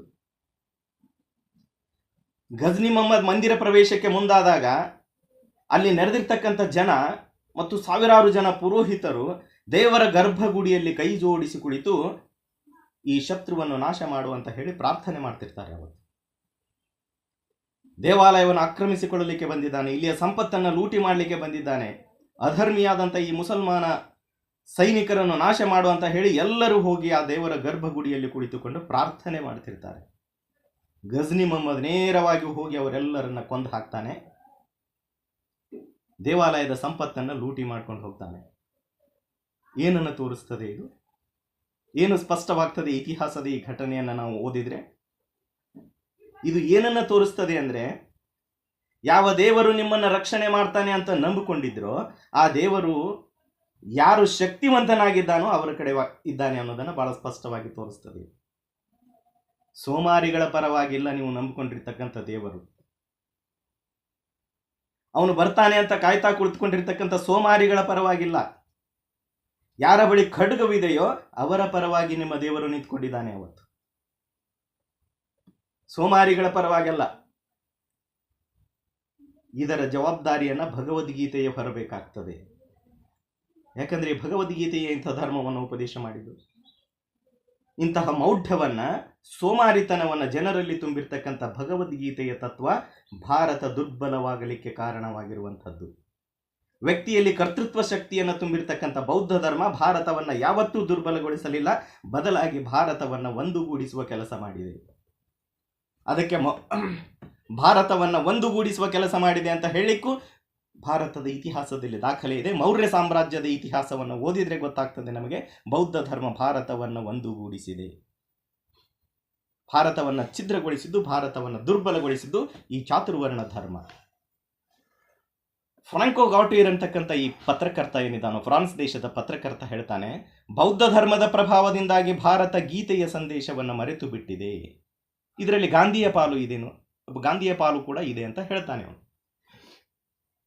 ಎಷ್ಟೊಂದು ಸುಳ್ಳು ವಿಷಯಗಳನ್ನು ಬರೆದಿಟ್ಟಿದ್ದಾರೆ ನೋಡಿ. ಆ ಫ್ರಾಂಕೋ ಗಾಟಿಯರ್ ಅಂತಕ್ಕಂಥ ಫ್ರಾನ್ಸ್ ದೇಶದ ಪತ್ರಕರ್ತ, ಬೌದ್ಧ ಧರ್ಮದ ಪ್ರಭಾವದಿಂದಾಗಿ ಭಾರತ ಗೀತೆಯ ಸಂದೇಶವನ್ನು ಮರೆತು ಬಿಟ್ಟಿದೆ. ಯಾವುದು ಗೀತೆಯ ಸಂದೇಶ ಹಾಗಿದ್ರೆ? ಯಾವುದಾದ್ರೂ ಒಂದು ಸ್ಪಷ್ಟವಾದ ಸಂದೇಶ ಇದೆನಾ ಗೀತೆಯಲ್ಲಿ? ಮನುಷ್ಯನ ಕರ್ತೃತ್ವ ಶಕ್ತಿಯನ್ನು ಕಿತ್ಕೊಂಡು ಬಿಟ್ಟಿದೆ, ಮನುಷ್ಯನನ್ನ ಮಾನಸಿಕವಾಗಿ ದುರ್ಬಲಗೊಳಿಸಿದೆ, ಮನುಷ್ಯನನ್ನ ದೈಹಿಕವಾಗಿ ದುರ್ಬಲಗೊಳಿಸಿದೆ. ಇದು ಭಗವದ್ಗೀತೆಯ ಧರ್ಮವ? ಇದರಲ್ಲಿ ಗಾಂಧಿಯ ಪಾಲು ಕೂಡ ಇದೆ ಅಂತ ಹೇಳ್ತಾನೆ ಫ್ರಾಂಕೋ ಗಾಟಿಯರ್. ಈ ರೀತಿಯಾಗಿ ಮಾತನಾಡ್ತಕ್ಕಂಥ ಈ ಫ್ರಾಂಕೋ ಗಾಟಿಯರ್, ಅಥವಾ ಬೌದ್ಧ ಧರ್ಮ ಭಾರತವನ್ನು ಸೋಲಿಸಿತು, ಭಾರತ ದುರ್ಬಲವಾಗಲಿಕ್ಕೆ ಬೌದ್ಧ ಧರ್ಮವೇ ಕಾರಣ ಅಂತ ಸಾವರ್ಕರ್ ಕೂಡ ಹೇಳ್ತಾರಲ್ಲ, ಇವರು ಯಾರೂ ಹಿಂದೂ ಧಾರ್ಮಿಕ ಸಿದ್ಧಾಂತವನ್ನೇ ಅರ್ಥ ಮಾಡಿಕೊಂಡಿಲ್ಲ ಅಂತ ಅನ್ನಿಸ್ತದೆ. ಬೌದ್ಧ ಧರ್ಮವನ್ನು ಅರ್ಥ ಮಾಡ್ಕೊಳ್ಳೋದು ಬೇರೆ ವಿಷಯ. ಬೌದ್ಧ ಧರ್ಮವನ್ನು ವಿಶ್ಲೇಷಣೆ ಮಾಡಿ ಈ ರೀತಿ ಹೇಳಿದ್ದಾರೆ ಅಂದ್ರೆ ಒಪ್ತಕ್ಕಂಥ ಮಾತು. ಬೌದ್ಧ ಧರ್ಮವನ್ನು ಓದುವುದು ದೂರ ಉಳಿತು, ಹಿಂದೂ ಧಾರ್ಮಿಕ ಸಿದ್ಧಾಂತವನ್ನೇ ಅವರು ಅರ್ಥ ಮಾಡ್ಕೊಂಡಿಲ್ಲ. ಯಾಕೆ ಅಂದ್ರೆ ಪೌರಾಣಿಕ ಹಿಂದೂ ಧರ್ಮ ಅವತಾರ ಸಿದ್ಧಾಂತವನ್ನು ಬೋಧನೆ ಮಾಡ್ತದೆ. ಪುರಾಣಗಳ ಮೂಲಕ ದಶಾವತಾರದ ಕಥೆಗಳನ್ನು ಹೇಳ್ತದೆ ಅದು. ಇವರು ಹೇಳ್ತಕ್ಕಂಥ ಭಗವದ್ಗೀತೆಯ ಕಥಾನಾಯಕನು ಕೂಡ ಒಬ್ಬ ಅವತಾರ ಪುರುಷನೇ ಆಗಿದ್ದಾನೆ. ಯಾವ ಭಗವದ್ಗೀತೆಯಲ್ಲಿ ಕೃಷ್ಣ ದೇವರು ಅಂತ ಹೇಳಿ ತನ್ನ ಧಾರ್ಮಿಕ ಸಿದ್ಧಾಂತವನ್ನು ಕೊಟ್ಟಿದ್ದಾನೋ ಅದನ್ನು ಧರ್ಮ ಗ್ರಂಥ ಅಂತ ಹೇಳ್ತಾ ಇದ್ದೀರೋ, ಅದರಲ್ಲಿ ಇರ್ತಕ್ಕಂಥ ಸಿದ್ಧಾಂತವೇ ಧರ್ಮ ಅಂತ ನೀವೇನು ಹೇಳ್ತಾ ಇದ್ದೀರಲ್ಲ, ಅದನ್ನು ಕೊಟ್ಟಿರ್ತಕ್ಕಂಥ ಕೃಷ್ಣನು ಕೂಡ 10 ಅವತಾರಗಳಲ್ಲಿ ಒಂದು ಅವತಾರ. ವಿಷ್ಣುವಿನ 10 ಅವತಾರಗಳಲ್ಲಿ ಕೃಷ್ಣಾವತಾರವೂ ಕೂಡ ಒಂದು. ಕೃಷ್ಣ ಭಗವದ್ಗೀತೆಯಲ್ಲಿ ಧರ್ಮಯುದ್ಧದ ಬಗ್ಗೆ ಹೇಳಿದ್ದಾನೆ. ಅವನ ಯುದ್ಧ ನೀತಿಯನ್ನ ಪಾಲಿಸಿದ್ದರೆ ಭಾರತಕ್ಕೆ ಸೋಲಾಗ್ತಿರಲಿಲ್ಲ. ಬುದ್ಧನನ್ನ ಅನುಸರಿಸಿದ್ದಕ್ಕಾಗಿ ಭಾರತ ಸೋತು ಹೋಯಿತು ಅಂತ ಹೇಳ್ತಾರೆ. ಕೃಷ್ಣನನ್ನ ಅನುಸರಿಸಿದ್ದರೆ ಭಾರತ ಸೋಲುತ್ತಿರಲಿಲ್ಲ. ಕೃಷ್ಣನ ಧರ್ಮಯುದ್ಧವನ್ನ ಭಾರತ ಪಾಲಿಸಿದ್ದರೆ, ಧರ್ಮಯುದ್ಧದ ನೀತಿಯನ್ನ ಪಾಲಿಸಿದ್ದರೆ ಭಾರತ ಸೋಲುತ್ತಿರಲಿಲ್ಲ. ಅಹಿಂಸೆಯನ್ನ ಬೋಧಿಸಿದ ಬುದ್ಧನನ್ನ ಅನುಸರಿಸಿದ್ದಕ್ಕಾಗಿ ಭಾರತ ಸೋತಿತು ಅಂತ ಹೇಳ್ತಾ ಇದ್ದಾರೆ. ಅವತಾರ ಸಿದ್ಧಾಂತ ಏನು ಹೇಳ್ತದೆ? ಅವತಾರದ ಕಥೆಗಳನ್ನು ವಿಶ್ಲೇಷಣೆ ಮಾಡಿದರೆ ಗೊತ್ತಾಗ್ತದೆ. ಈ ಪುರಾಣಗಳ ಪ್ರಕಾರ ಬುದ್ಧನೂ ಕೂಡ ವಿಷ್ಣುವಿನ ಅವತಾರ ಅಂತ ಹೇಳ್ತಾ ಇದ್ದೀರಲ್ಲ, ಹಾಗಿದ್ರೆ ನಿಮ್ಮ ಅಸಮಾನತೆಯ ಧರ್ಮವನ್ನು ಕೊಟ್ಟಿರ್ತಕ್ಕಂಥ ಕೃಷ್ಣನೂ ಕೂಡ ಅವತಾರ ಪುರುಷನಾಗಿದ್ದಾನೆ. ಒಂದೇ ದೇವರ ಅವತಾರಗಳು ಇವು. ವಿಷ್ಣುವಿನ 10 ಅವತಾರಗಳು ಅಂತ ಹೇಳ್ತಾ ಇದ್ದೀರಲ್ಲ, ಆ ಒಂದೇ ವಿಷ್ಣುವಿನ ಅವತಾರಗಳಾಗಿರ್ತಕ್ಕಂಥ ಕೃಷ್ಣ ಒಂದು ಕಡೆ ಆದರೆ ಬುದ್ಧ ಇನ್ನೊಂದು ಕಡೆ. ಬುದ್ಧನೂ ಕೂಡ ವಿಷ್ಣುವಿನ ಅವತಾರ ಅಂತ ಹೇಳ್ತಾ ಇದ್ದೀರಿ ನೀವು. ನಾವು ಹೇಳ್ತಾ ಇಲ್ಲ, ಅದನ್ನು ನೀವೇ ಹೇಳ್ತಾ ಇದ್ದೀರಿ. ನಿಮ್ಮ ಪುರಾಣಗಳೇ ಹೇಳ್ತಾ ಇದ್ದಾವೆ, ನಿಮ್ಮ ದಾಖಲೆಗಳೇ ಹೇಳ್ತಾ ಇದ್ದಾವೆ. ಅವರೇ ಹೇಳ್ತಾ ಇರೋದು ಇದನ್ನ. ಕೃಷ್ಣ ಮತ್ತು ಬುದ್ಧ ಇಬ್ಬರೂ ವಿಷ್ಣುವಿನ ಅವತಾರ ಅಂದ ಮೇಲೆ ಒಂದು ಅವತಾರದ ಸಿದ್ಧಾಂತವನ್ನ ಮರೆತು ಇನ್ನೊಂದು ಅವತಾರದ ಬೋಧನೆಗಳನ್ನು ಪಾಲಿಸಿದ್ದಕ್ಕಾಗಿ ಭಾರತ ದುರ್ಬಲವಾಯಿತು ಅಂತ ಹೇಳುವುದರಲ್ಲಿ ಏನಾದರೂ ತರ್ಕ ಇದೆನಾ? ಒಂದು ಅವತಾರ ಹೇಳಿರ್ತಕ್ಕಂಥ ಕಥೆಯನ್ನು ಮರೆತು ಬಿಟ್ಟಿದ್ದೀರಿ, ಒಂದು ಅವತಾರ ಕೊಟ್ಟಿರ್ತಕ್ಕಂಥ ಸಂದೇಶವನ್ನು ಮರೆತು ಬಿಟ್ಟಿದ್ದೀರಿ, ಇನ್ನೊಂದು ಅವತಾರ ಕೊಟ್ಟಿರ್ತಕ್ಕಂಥ ಸಂದೇಶವನ್ನು ನೀವು ಪಾಲಿಸಿದ್ದೀರಿ, ಅದಕ್ಕಾಗಿ ಭಾರತ ದುರ್ಬಲವಾಯಿತು ಅಂತ ಹೇಳುವುದರಲ್ಲಿ ಏನಾದರೂ ತರ್ಕ ಇದೆನಾ? ದ್ವಂದ್ವ ನೀತಿಗಳನ್ನು ಹೇಳಿದಾನ ನಿಮ್ಮ ದೇವರು? ಹಾಗಿದ್ರೆ ದ್ವಂದ್ವ ನೀತಿಗಳನ್ನು ಸೃಷ್ಟಿ ಮಾಡಲಿಕ್ಕಾಗಿ ನಿಮ್ಮ ದೇವರು ಅವತಾರ ತಾಳಿದ್ದಾನ? ಹಾಗಿದ್ರೆ ಒಬ್ಬನೇ ವಿಷ್ಣುವಿನ ಬೇರೆ ಬೇರೆ ಅವತಾರಗಳು ತದ್ವಿರುದ್ಧವಾದ ಧಾರ್ಮಿಕ ಬೋಧನೆಗಳನ್ನು ಮಾಡಿದ್ರ? ಹಾಗಿದ್ರೆ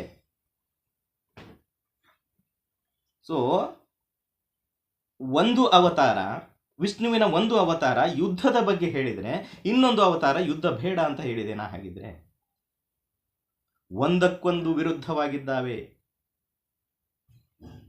ಇದು ಹೇಗೆ ಅನ್ನೋದನ್ನ ನೀವೇ ವಿವರಿಸಿ ಹೇಳಬೇಕಾಗ್ತದೆ. ಎರಡು ಅವತಾರಗಳನ್ನ ವಿಷ್ಣುವಿನ ಅವತಾರಗಳೇ ಅಂತ ಹೇಳ್ತಾ ಇದ್ದೀರಿ. ಬುದ್ಧನು ವಿಷ್ಣುವಿನ ಅವತಾರ, ಕೃಷ್ಣನು ವಿಷ್ಣುವಿನ ಅವತಾರ. ಕೃಷ್ಣನನ್ನ ಪಾಲಿಸಿದರೆ ಭಾರತ ಸೋಲ್ತಿರ್ಲಿಲ್ಲ, ಬುದ್ಧನನ್ನ ಪಾಲಿಸಿದ್ದಕ್ಕಾಗಿ ಭಾರತ ಸೋತಿತ್ತು ಅಂತ ಹೇಳ್ತಾ ಇದ್ದೀರಲ್ಲ. ಒಂದೇ ಅವತಾರ ಎರಡಕ್ಕೂ ಕಾರಣವಾಗಿದೆಯಾ? ಈ ಪ್ರಶ್ನೆಯನ್ನ ನಾವು ಕೇಳಬೇಕಾಗ್ತದೆ. ಇಲ್ಲಿ ಎರಡೂ ಅವತಾರಗಳು ನಿಮ್ಮ ಒಬ್ಬನೇ ದೇವರ ಅವತಾರಗಳು ಅಂದ ಮೇಲೆ ಇಬ್ಬರ ಬೋಧನೆಗಳಲ್ಲೂ ಸಾಮ್ಯತೆ ಇರಬೇಕಾಗಿತ್ತಲ್ವ? ವಿಷ್ಣುವಿನ ಒಂದು ಅವತಾರ ನಿಮಗೆ ಅನುಕೂಲವಾಗ್ತಕ್ಕಂಥ ಉಪದೇಶ ಕೊಟ್ಟರೆ, ಅದೇ ವಿಷ್ಣುವಿನ ಇನ್ನೊಂದು ಅವತಾರ ನಿಮಗೆ ವಿರುದ್ಧವಾದ ಉಪದೇಶ ಕೊಟ್ಟಿದೆ. ಅದನ್ನಾದರೂ ಹೇಳಿ. ಹಾಗಾಗಲಿಕ್ಕೆ ಸಾಧ್ಯವೇ ಇಲ್ಲ. ಒಂದು ವೇಳೆ ಹಾಗಾದ್ರೆ ನಿಮ್ಮ ದೇವರ ಅವತಾರದ ಸಿದ್ಧಾಂತ ನೆಲ ಕಚ್ಚಿ ಬೀಳುತ್ತದೆ. ಇಲ್ಲಿ ದೇವರ ಒಂದು ಅವತಾರ ನಿಮಗೆ ಅನುಕೂಲವಾಗುವ ಸಿದ್ಧಾಂತವನ್ನು ಕೊಟ್ಟಿದೆ, ಅದೇ ದೇವರ ಇನ್ನೊಂದು ಅವತಾರ ನಿಮಗೆ ಅನಾನುಕೂಲವಾಗುವ ಸಿದ್ಧಾಂತ ಕೊಟ್ಟಿದೆ ಅಂತ ಹೇಳಿದ್ರೆ ನಿಮ್ಮ ಅವತಾರ ಸಿದ್ಧಾಂತವೇ ನೆಲ ಕಚ್ಚಿ ಬೀಳುತ್ತದೆ. ಇಲ್ಲಿ ಅವತಾರದ ಕಥೆಯಲ್ಲಿ ನೀವು ಬುದ್ಧನನ್ನ ಸೇರಿಸ್ಕೊಳ್ಳೋದನ್ನ ಬಿಡಬೇಕು. ಇಲ್ಲ ಅಂದ್ರೆ ಬುದ್ಧನಿಂದ ಭಾರತ ದುರ್ಬಲವಾಯಿತು ಅಂತ ಹೇಳುವುದನ್ನಾದ್ರೂ ಬಿಡಬೇಕು. ಎರಡರಲ್ಲಿ ಒಂದನ್ನ ಮಾಡಬೇಕಾಗ್ತದೆ. ಕೃಷ್ಣನನ್ನ ಹೊಗಳುವ ಭರದಲ್ಲಿ ಬುದ್ಧನನ್ನ ತೆಗಳುವುದನ್ನು ಬಿಡಬೇಕಾಗ್ತದೆ ನೀವು. ಈ ರೀತಿಯ ನಿಮ್ಮ ದ್ವಂದ್ವ ನಿಲುವುಗಳು ಸಮಾಜದಲ್ಲಿ ಗೊಂದಲವನ್ನು ಸೃಷ್ಟಿ ಮಾಡಿವೆ. ಇಂತಹ ನಿಮ್ಮ ಧರ್ಮದಲ್ಲಿರ್ತಕ್ಕಂಥ ಗೊಂದಲಗಳು, ಯಾವುದರ ಬಗ್ಗೆಯೂ ಸ್ಪಷ್ಟತೆ ಇಲ್ಲದೆ ಇರತಕ್ಕಂಥ ನಿಮ್ಮ ನಿಲುವುಗಳೇನಿದ್ದಾವಲ್ಲ, ಇವು ಭಾರತವನ್ನು ದುರ್ಬಲಗೊಳಿಸಿವೆ. ಸ್ಪಷ್ಟತೆ ಇರತಕ್ಕಂಥ ಬೌದ್ಧ ಧರ್ಮ ಭಾರತವನ್ನು ದುರ್ಬಲಗೊಳಿಸಿಲ್ಲ. ಈ ರೀತಿಯಾದ ಅಸ್ಪಷ್ಟವಾದಂಥ ನಿಮ್ಮ ನಿಲುವುಗಳು ಭಾರತವನ್ನು ದುರ್ಬಲಗೊಳಿಸಿವೆ. ಭಗವದ್ಗೀತೆಯ ಸಂದೇಶವನ್ನು ಭಾರತ ಮರೆತು ಬಿಡಲಿಕ್ಕೆ ಕಾರಣ ಬೌದ್ಧ ಧರ್ಮ ಅಂತ ಹೇಳುವವರಿಗೆ ಬುದ್ಧ ವಿಷ್ಣುವಿನ ಅವತಾರ ಅಲ್ಲ ಅನ್ನೋದನ್ನಾದ್ರೂ ಹೇಳಬೇಕಾಗ್ತದೆ. ಬೌದ್ಧ ಧರ್ಮದ ಕಾರಣಕ್ಕಾಗಿ, ಬುದ್ಧ ಕೊಟ್ಟಿರ್ತಕ್ಕಂಥ ಸಿದ್ಧಾಂತದ ಕಾರಣಕ್ಕಾಗಿ ಭಾರತ ದುರ್ಬಲವಾಯಿತು ಅನ್ನೋದಾದ್ರೆ ಬುದ್ಧ ವಿಷ್ಣುವಿನ ಅವತಾರ ಅಲ್ಲ ಅನ್ನೋದನ್ನಾದ್ರೂ ಹೇಳಬೇಕಾಗ್ತದೆ. ಬುದ್ಧ ವಿಷ್ಣುವಿನ ಅವತಾರ ಹೌದು ಅನ್ನೋದಾದರೆ ಭಾರತ ಬುದ್ಧನಿಂದ ದುರ್ಬಲಗೊಂಡಿಲ್ಲ ಅನ್ನೋದನ್ನಾದ್ರೂ ಹೇಳಬೇಕಾಗ್ತದೆ. ಎರಡನ್ನು ನೀವೇ ಹೇಳ್ತಾ ಇದ್ದೀರಿ. ಬುದ್ಧ ವಿಷ್ಣುವಿನ ಅವತಾರ ಅನ್ನೋದನ್ನ ಪುರಾಣದಲ್ಲಿ ಬರೆದಿಟ್ಬಿಟ್ಟಿದ್ದೀರಿ. ನೀವು ಹೇಳಿದ್ರೆ ನಡೆಯೋದಿಲ್ಲ. ಈಗ ಪುರಾಣ ಬರೆದಿಟ್ಬಿಟ್ಟಿದ್ದೀರಿ. ಅದನ್ನು ನಿಮ್ಮ ಪುರಾಣದ ಕಥೆಗಳೇ ಸುಳ್ಳು ಅಂತಾದ್ರೂ ಹೇಳಬೇಕಾಗ್ತದೆ. ಒಂದು ವೇಳೆ ಬುದ್ಧ ವಿಷ್ಣುವಿನ ಅವತಾರ ಅಲ್ಲ ಅಂತ ನೀವೇನಾದ್ರೂ ಈಗ ಹೇಳ್ತಾ ಹೋಗ್ಬಿಟ್ರೆ ನಿಮ್ಮ ಪುರಾಣದ ಕಥೆಗಳು ಸುಳ್ಳು ಅಂತ ಅರ್ಥ ಆಗ್ತದೆ. ಸುಳ್ಳು ಕಥೆಗಳನ್ನು ಬರೆದಿಟ್ಟಿದ್ದೀರಿ ನಿಮ್ಮ ಪುರಾಣದಲ್ಲಿ ಅಂತ ಅರ್ಥ ಆಗ್ತದೆ. ನಿಮ್ಮ ಪುರಾಣಗಳೇ ಸುಳ್ಳು ಅನ್ನೋದನ್ನು ನೀವು ಒಪ್ಕೊಂಡಂಗೆ ಆಗ್ತದೆ. ಇಲ್ಲಿ ಎಷ್ಟು ಜನ ಹಿಂದೂಗಳು ಇದನ್ನು ಒಪ್ಕೊಳ್ತಾರೆ? ಒಪ್ಪಲಿಕ್ಕೆ ಸಾಧ್ಯವೇ ಇಲ್ಲ.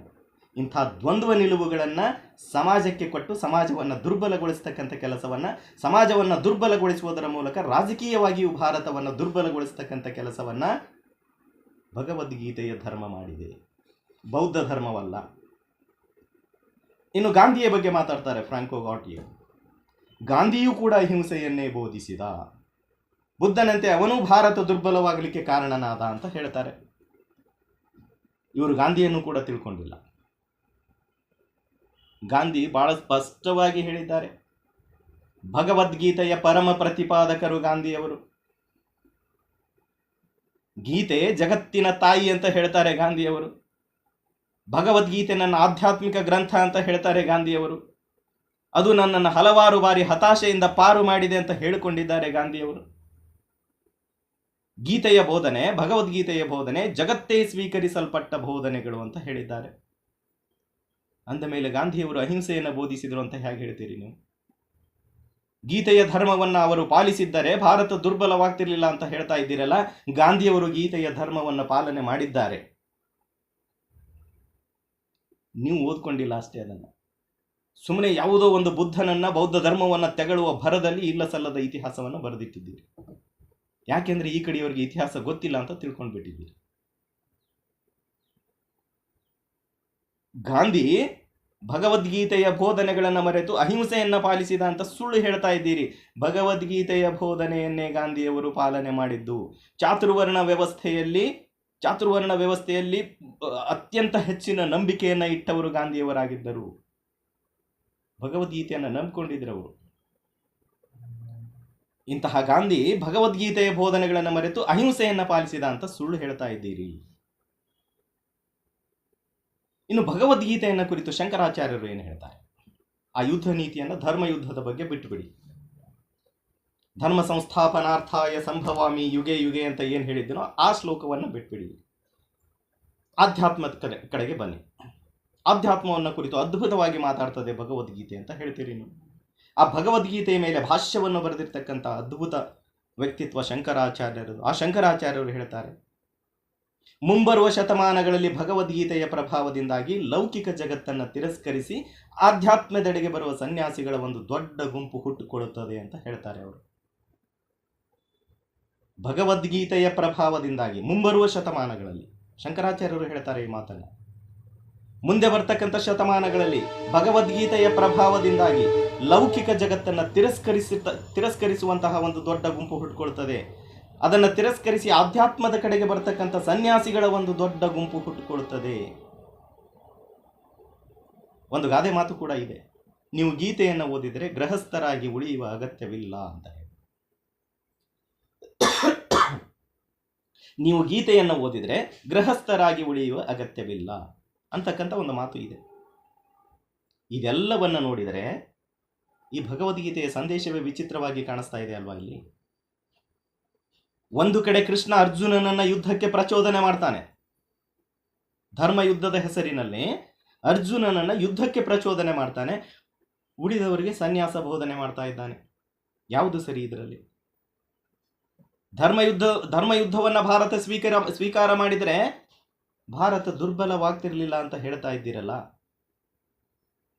ಅದೇ ಭಗವದ್ಗೀತೆ ಸನ್ಯಾಸವನ್ನು ಬೋಧನೆ ಮಾಡ್ತದೆ, ಆಶ್ರಮವನ್ನು ತ್ಯಾಗ ಮಾಡುವಂತ ಹೇಳ್ತದೆ, ಸನ್ಯಾಸಾಶ್ರಮಕ್ಕೆ ಬನ್ನಿ ಅಂತ ಹೇಳ್ತದೆ. ಅದನ್ನು ಶಂಕರಾಚಾರ್ಯರೇ ಹೇಳಿದ್ದಾರೆ.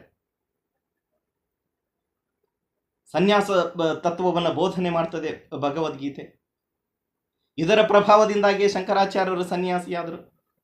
ಈ ಭಗವದ್ಗೀತೆಯ ಪ್ರಭಾವದಿಂದಾಗಿ ಅರವಿಂದ್ ಘೋಷರು ಸನ್ಯಾಸಿಯಾಗಿದ್ದು, ಸ್ವಾತಂತ್ರ್ಯ ಹೋರಾಟದಿಂದ ವಿಮುಖರಾಗಿದ್ದು.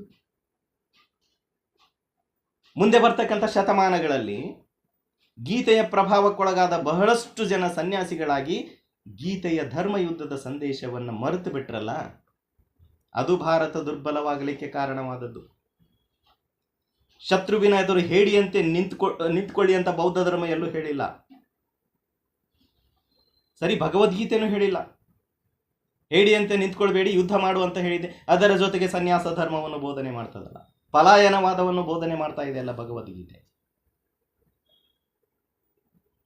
ಸೊ ಇದರಿಂದಾಗಿ ಒಂದು ಕಡೆ ಯುದ್ಧ ನೀತಿಯನ್ನ ಹೇಳಿದೆ ಭಗವದ್ಗೀತೆ ಅಂತ ಹೇಳ್ತೀರಿ, ಇನ್ನೊಂದು ಕಡೆ ಗೃಹಸ್ಥಾಶ್ರಮವನ್ನು ತ್ಯಾಗ ಮಾಡಿ ನೀವು ಸನ್ಯಾಸ ಆಶ್ರಮವನ್ನು ಸ್ವೀಕಾರ ಮಾಡಿ ಅಂತ ಹೇಳ್ತಾ ಇದೆ. ಅಂದಮೇಲೆ ಯುದ್ಧ ಮಾಡುವುದು ಸನ್ಯಾಸಿಗಳ ಕೆಲಸವ? ಹಾಗಿದ್ರೆ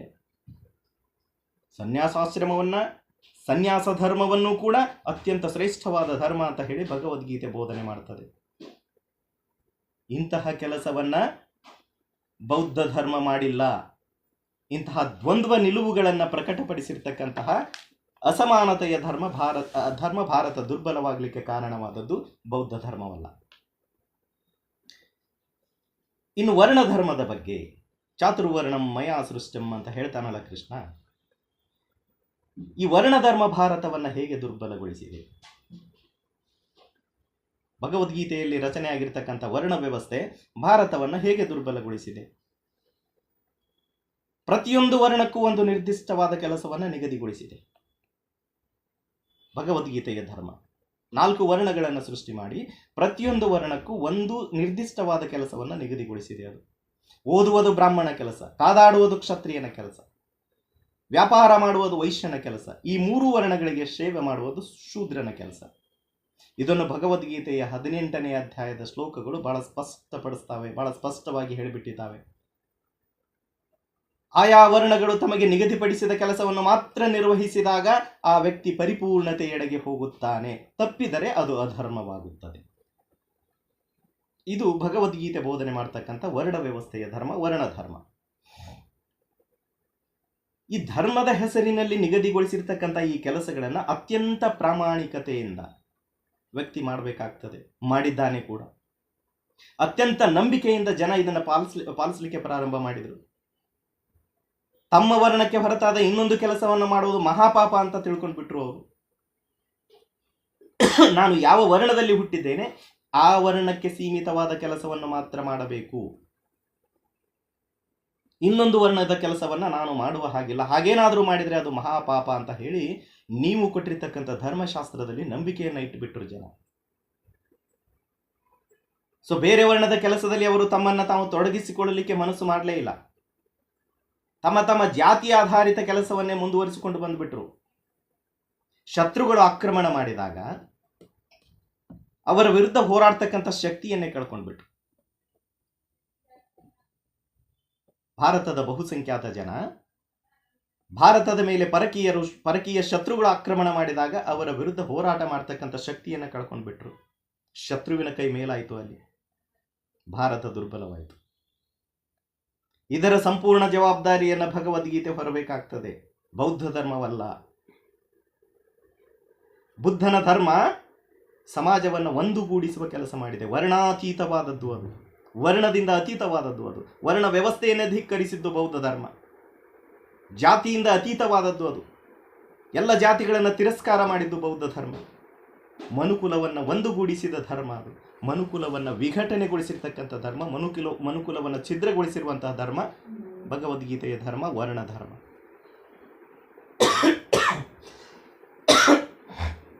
ಹೀಗೆ ಸಮಾಜವನ್ನು ಛಿದ್ರಗೊಳಿಸಿ, ಸಮಾಜವನ್ನು ದುರ್ಬಲಗೊಳಿಸಿ, ಭಾರತವನ್ನು ರಾಜಕೀಯವಾಗಿ ದುರ್ಬಲಗೊಳಿಸ್ತಕ್ಕಂಥ ಕೆಲಸವನ್ನ ಭಗವದ್ಗೀತೆಯ ಧರ್ಮ ಮಾಡಿದೆ, ಬೌದ್ಧ ಧರ್ಮವಲ್ಲ. ಹೇಗೆ ಅದು ಭಾರತವನ್ನು ದುರ್ಬಲಗೊಳಿಸಿದೆ? ನಾನಾಗಲೇ ಹೇಳಿದೆ, ಸುಮ್ಮನೆ ಹೇಳಿ ಬಿಡ್ಲಿಕ್ಕಾಗೋದಿಲ್ಲ ಅಂತ ಹೇಳಿ. ಭಾರತದ ಜನಸಂಖ್ಯೆಯನ್ನು ನಾವು ವಿಶ್ಲೇಷಣೆ ಮಾಡಬೇಕಾಗ್ತದೆ. ಭಾರತದ ಜನಸಂಖ್ಯೆಯನ್ನು ವಿಶ್ಲೇಷಣೆ ಮಾಡಿದಾಗ, ಜಾತಿಯ ಆಧಾರದಲ್ಲಿ ನಾವು ಭಾರತದ ಜನಸಂಖ್ಯೆಯನ್ನು ವಿಶ್ಲೇಷಣೆ ಮಾಡಿದಾಗ ಬಹುಸಂಖ್ಯಾತರು ಶೂದ್ರರೇ ಆಗಿದ್ದಾರೆ. ಮಂಡಲ್ ಕಮಿಷನ್ ವರದಿ ಹೇಳುತ್ತದೆ 85% ಜನಸಂಖ್ಯೆ ಹಿಂದುಳಿದ ವರ್ಗದವರು, ಅಂದರೆ ಶೂದ್ರರೇ ಆಗಿದ್ದಾರೆ. ನಿಮ್ಮ ವರ್ಣ ವ್ಯವಸ್ಥೆಯಲ್ಲಿ 4 ವರ್ಣಗಳಿಂದ ಏನಿದ್ದಾವೋ, ಬ್ರಾಹ್ಮಣ, ಕ್ಷತ್ರಿಯ, ವೈಶ್ಯ, ಶೂದ್ರ ಅಂತ ಹೇಳಿ 85% ಜನ ಈ ಶೂದ್ರ ವರ್ಗಕ್ಕೆ ಸೇರಿದವರಾಗಿದ್ದಾರೆ, ಹಿಂದುಳಿದ ವರ್ಗದವರು. ಮಂಡಲ್ ಕಮಿಷನ್ ರಿಪೋರ್ಟ್ ಅನ್ನು ನೋಡಿದರೆ ಗೊತ್ತಾಗ್ತದೆ ನಮಗೆ. ಆ 85% ಜನ ಏನಿದ್ದಾರಲ್ಲ, ಅದರಲ್ಲಿ ಯಾರ್ಯಾರು ಬರ್ತಾರೆ? ಭೂಮಿಯನ್ನು ಉಳುವವರು ಬರ್ತಾರೆ, ರೈತಾಪಿ ವರ್ಗದವರು ಬರ್ತಾರೆ, ಕುಶಲಕರ್ಮಿಗಳು ಬರ್ತಾರೆ, ಸ್ಕಿಲ್ಡ್ ಆ್ಯಂಡ್ ಅನ್ಸ್ಕಿಲ್ಡ್ ಲೇಬರ್ಸ್ ಅಂತ ಏನಿದ್ದಾರಲ್ಲ ಅವರೆಲ್ಲರೂ ಬರ್ತಾರೆ ಅದರಲ್ಲಿ. ಇವರೆಲ್ಲರೂ ಶೂದ್ರರೇ ಆಗಿದ್ದಾರೆ. ಈ 85% ಜನರನ್ನ ಧರ್ಮದ ಹೆಸರಿನಲ್ಲಿ ಆಯುಧ ಹಿಡಿಯದಂತೆ ಮಾಡಿದ್ದೀರಲ್ಲ. ಒಂದು ದೇಶದಲ್ಲಿ 85% ಜನ ಆಯುಧ ಹಿಡಿಯದೇ ಇರುವಾಗ ಆಕ್ರಮಣಕಾರರಿಗೆ ಆ ದೇಶವನ್ನು ವಶಪಡಿಸಿಕೊಳ್ಳುವುದು ಬಹಳ ಸುಲಭವಾಗ್ತದೆ. ಯಾರು ಭಾರತವನ್ನು ದುರ್ಬಲಗೊಳಿಸಿದ್ದು? 85% ಇರ್ತಕ್ಕಂಥ ಈ ದೇಶದ ಬಹುಸಂಖ್ಯಾತ ಜನರು ಶಸ್ತ್ರಗಳನ್ನು ಹಿಡಿಯದಂತೆ ಮಾಡಿದ್ದಾರೆ ಧರ್ಮದ ಹೆಸರಿನಲ್ಲಿ. ಇನ್ನು ಬ್ರಾಹ್ಮಣರು 3% ಇದ್ದಾರೆ. ಒಟ್ಟು ಜನಸಂಖ್ಯೆಯಲ್ಲಿ 3%, 100ಕ್ಕೆ 3% ಬ್ರಾಹ್ಮಣರಿದ್ದಾರೆ. ನಿಮ್ಮ ಧರ್ಮಶಾಸ್ತ್ರಗಳು ಹೇಳ್ತವೆ, ಬಹಳ ಸ್ಪಷ್ಟವಾಗಿ ಹೇಳಿದ್ದಾವೆ, ಬ್ರಾಹ್ಮಣನು ಯಾವ ಸಂದರ್ಭದಲ್ಲಿಯೂ ಶಸ್ತ್ರವನ್ನು ಹಿಡಿಯುವ ಹಾಗಿಲ್ಲ. ಸುಮ್ಮನೆ ಕುತೂಹಲಕ್ಕಾಗಿಯೂ ಕೂಡ ಶಸ್ತ್ರವನ್ನು ಹಿಡಿಯುವ ಹಾಗಿಲ್ಲ. ಯುದ್ಧ ಮಾಡಲಿಕ್ಕೆ ಅಲ್ಲ, ಸುಮ್ಮನೆ ಕುತೂಹಲಕ್ಕಾಗಿ ಹೇಗಿದೆ ನೋಡೋಣ ಅಂತ ಹೇಳಿ ನೋಡ್ಲಿಕ್ಕೂ ಕೂಡ ಶಸ್ತ್ರಗಳನ್ನು ಹಿಡಿಯುವ ಹಾಗಿಲ್ಲ ಬ್ರಾಹ್ಮಣ ಅಂತ ನಿಮ್ಮ ಧರ್ಮಶಾಸ್ತ್ರಗಳು ಹೇಳ್ತವೆ.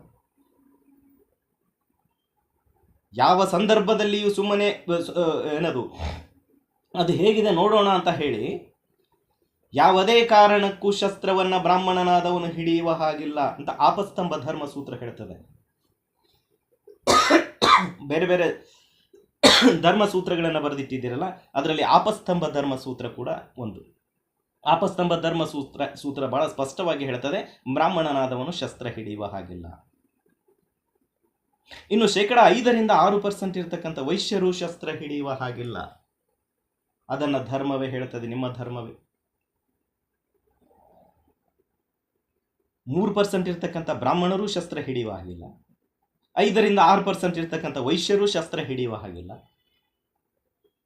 ಬೌದ್ಧಾಯನ ಧರ್ಮ ಸೂತ್ರ ಹೇಳ್ತದೆ, ಬ್ರಾಹ್ಮಣರು ಯಾವಾಗ ಶಸ್ತ್ರಗಳನ್ನು ಹಿಡಿಯಬಹುದು, ವೈಶ್ಯರು ಯಾವಾಗ ಶಸ್ತ್ರಗಳನ್ನು ಹಿಡಿಯಬಹುದು ಅನ್ನೋದನ್ನ ಬೌದ್ಧಾಯನ ಧರ್ಮ ಸೂತ್ರ ಹೇಳ್ತದೆ.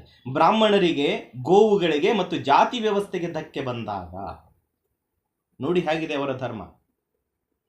ಬ್ರಾಹ್ಮಣರಿಗೆ ಅಪಾಯ ಬಂದಾಗ, ಬ್ರಾಹ್ಮಣರಿಗೆ ಧಕ್ಕೆ ಬಂದಾಗ, ಗೋವುಗಳಿಗೆ ಅಪಾಯ ಬಂದಾಗ ಮತ್ತು ಜಾತಿ ವ್ಯವಸ್ಥೆಗೆ ಧಕ್ಕೆ ಬಂದಾಗ,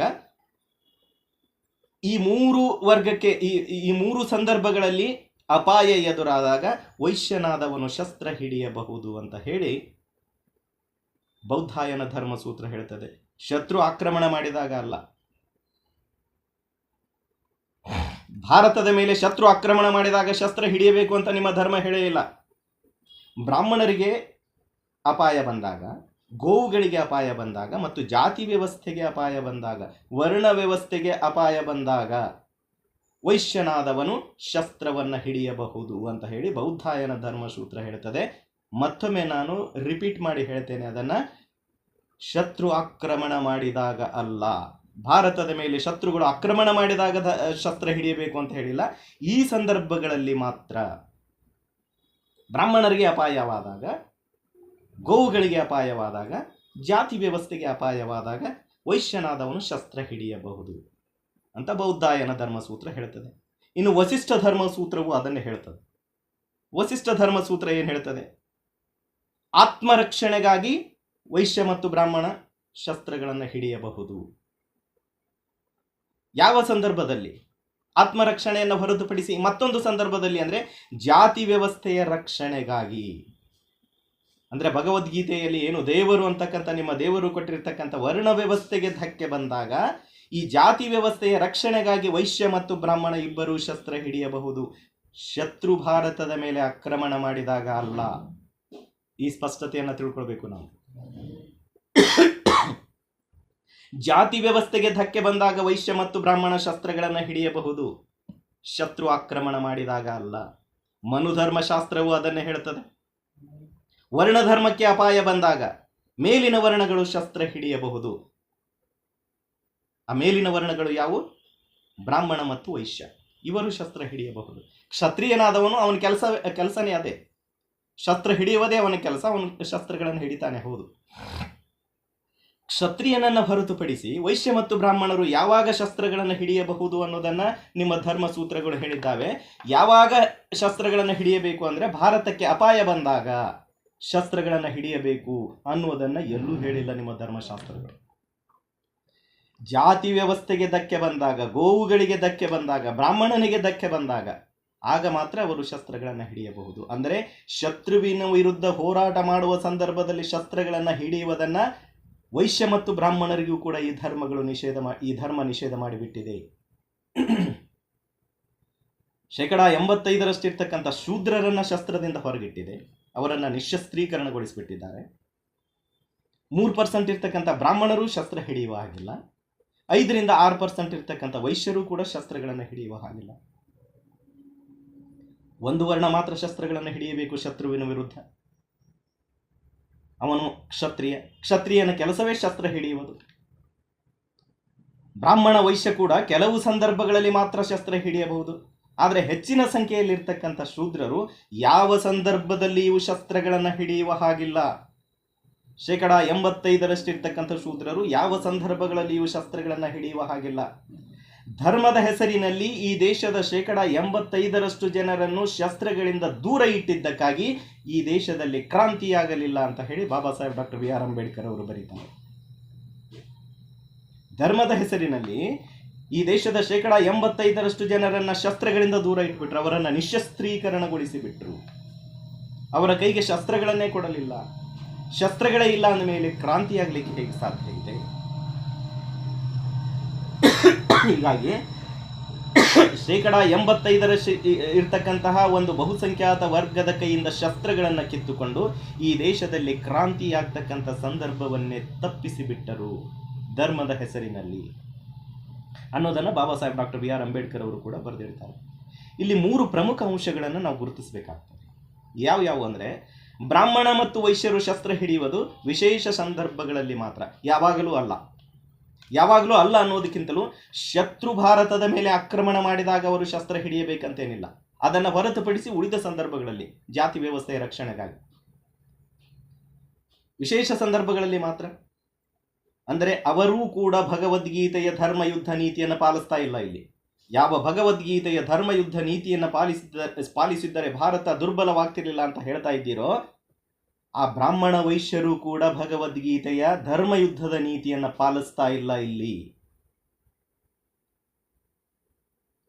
ಒಂದು ಬಹುದೊಡ್ಡ ವರ್ಗ ಅಂತ ಏನು ಹೇಳ್ತಾ ಇದ್ದೇವೆ, ಶೂದ್ರ ವರ್ಗ, 85% ಇರ್ತಕ್ಕಂಥ ಶೂದ್ರ ವರ್ಗವೂ ಕೂಡ ಭಗವದ್ಗೀತೆಯ ಧರ್ಮಯುದ್ಧ ನೀತಿಯನ್ನು ಪಾಲಿಸುತ್ತಿಲ್ಲ. ಇಲ್ಲಿ ಯಾಕೆ ಪಾಲಿಸುತ್ತಿಲ್ಲ ಅಂದರೆ, ಆ ಭಗವದ್ಗೀತೆಯ ಧರ್ಮಯುದ್ಧ ನೀತಿಯನ್ನು ಪಾಲಿಸಕೂಡದು ಅಂತ ನಿಮ್ಮ ಧರ್ಮಶಾಸ್ತ್ರವೇ ಹೇಳಿದೆ ಶೂದ್ರರಿಗೆ ಈ ದೇಶದಲ್ಲಿ. ಇನ್ನು 2ನೆಯ ಪ್ರಮುಖ ಅಂಶ ಯಾವುದಂದ್ರೆ, ಯಾರಿಗೆ ಶಸ್ತ್ರಗಳು ನಿಷೇಧಿಸಲ್ಪಟ್ಟಿದ್ದಾವೋ ಅವರಿಗೆ ಶಾಸ್ತ್ರಗಳನ್ನು ಹಿಡಿಯುವ ತರಬೇತಿಯೇ ಇಲ್ಲ ಅಂದಮೇಲೆ, ಶಸ್ತ್ರಗಳನ್ನು ಹಿಡಿತಕ್ಕಂಥ ಆ ತರಬೇತಿಯೇ ಇಲ್ಲ ಅಂದಮೇಲೆ, ತುರ್ತು ಸಮಯದಲ್ಲಿ ಶತ್ರು ಭಾರತದ ಮೇಲೆ ಆಕ್ರಮಣ ಮಾಡಿದಾಗ ಆ ಶತ್ರುವನ್ನು ಎದುರಿಸ್ತಕ್ಕಂಥ ಶಕ್ತಿಯಾದರೂ ಅವರಿಗೆ ಬರಲಿಕ್ಕೆ ಹೇಗೆ ಸಾಧ್ಯ ಇದೆ? ತರಬೇತಿನೇ ಇಲ್ಲ ಅವರಿಗೆ. ಶಸ್ತ್ರಗಳನ್ನು ಹೇಗೆ ಹಿಡಿಬೇಕು ಅನ್ನೋದೇ ಗೊತ್ತಿಲ್ಲ ಅವರಿಗೆ. ಆಯುಧಗಳನ್ನು ಹೇಗೆ ಹಿಡ್ಕೊಳ್ಬೇಕು ಅನ್ನೋದೇ ಗೊತ್ತಿಲ್ಲ ಅವರಿಗೆ. ಆ ತರಬೇತಿಯಿಂದಲೇ ಸಂಪೂರ್ಣವಾಗಿ ಅವರನ್ನು ದೂರ ಇಟ್ಬಿಟ್ಟಿದ್ದೀರಿ. ಇನ್ನು ಶತ್ರು ಆಕ್ರಮಣ ಮಾಡಿದಾಗ ಅವರ ವಿರುದ್ಧ ಹೋರಾಡಲಿಕ್ಕೆ ಹೇಗೆ ಸಾಧ್ಯ ಇದೆ ಅವರು?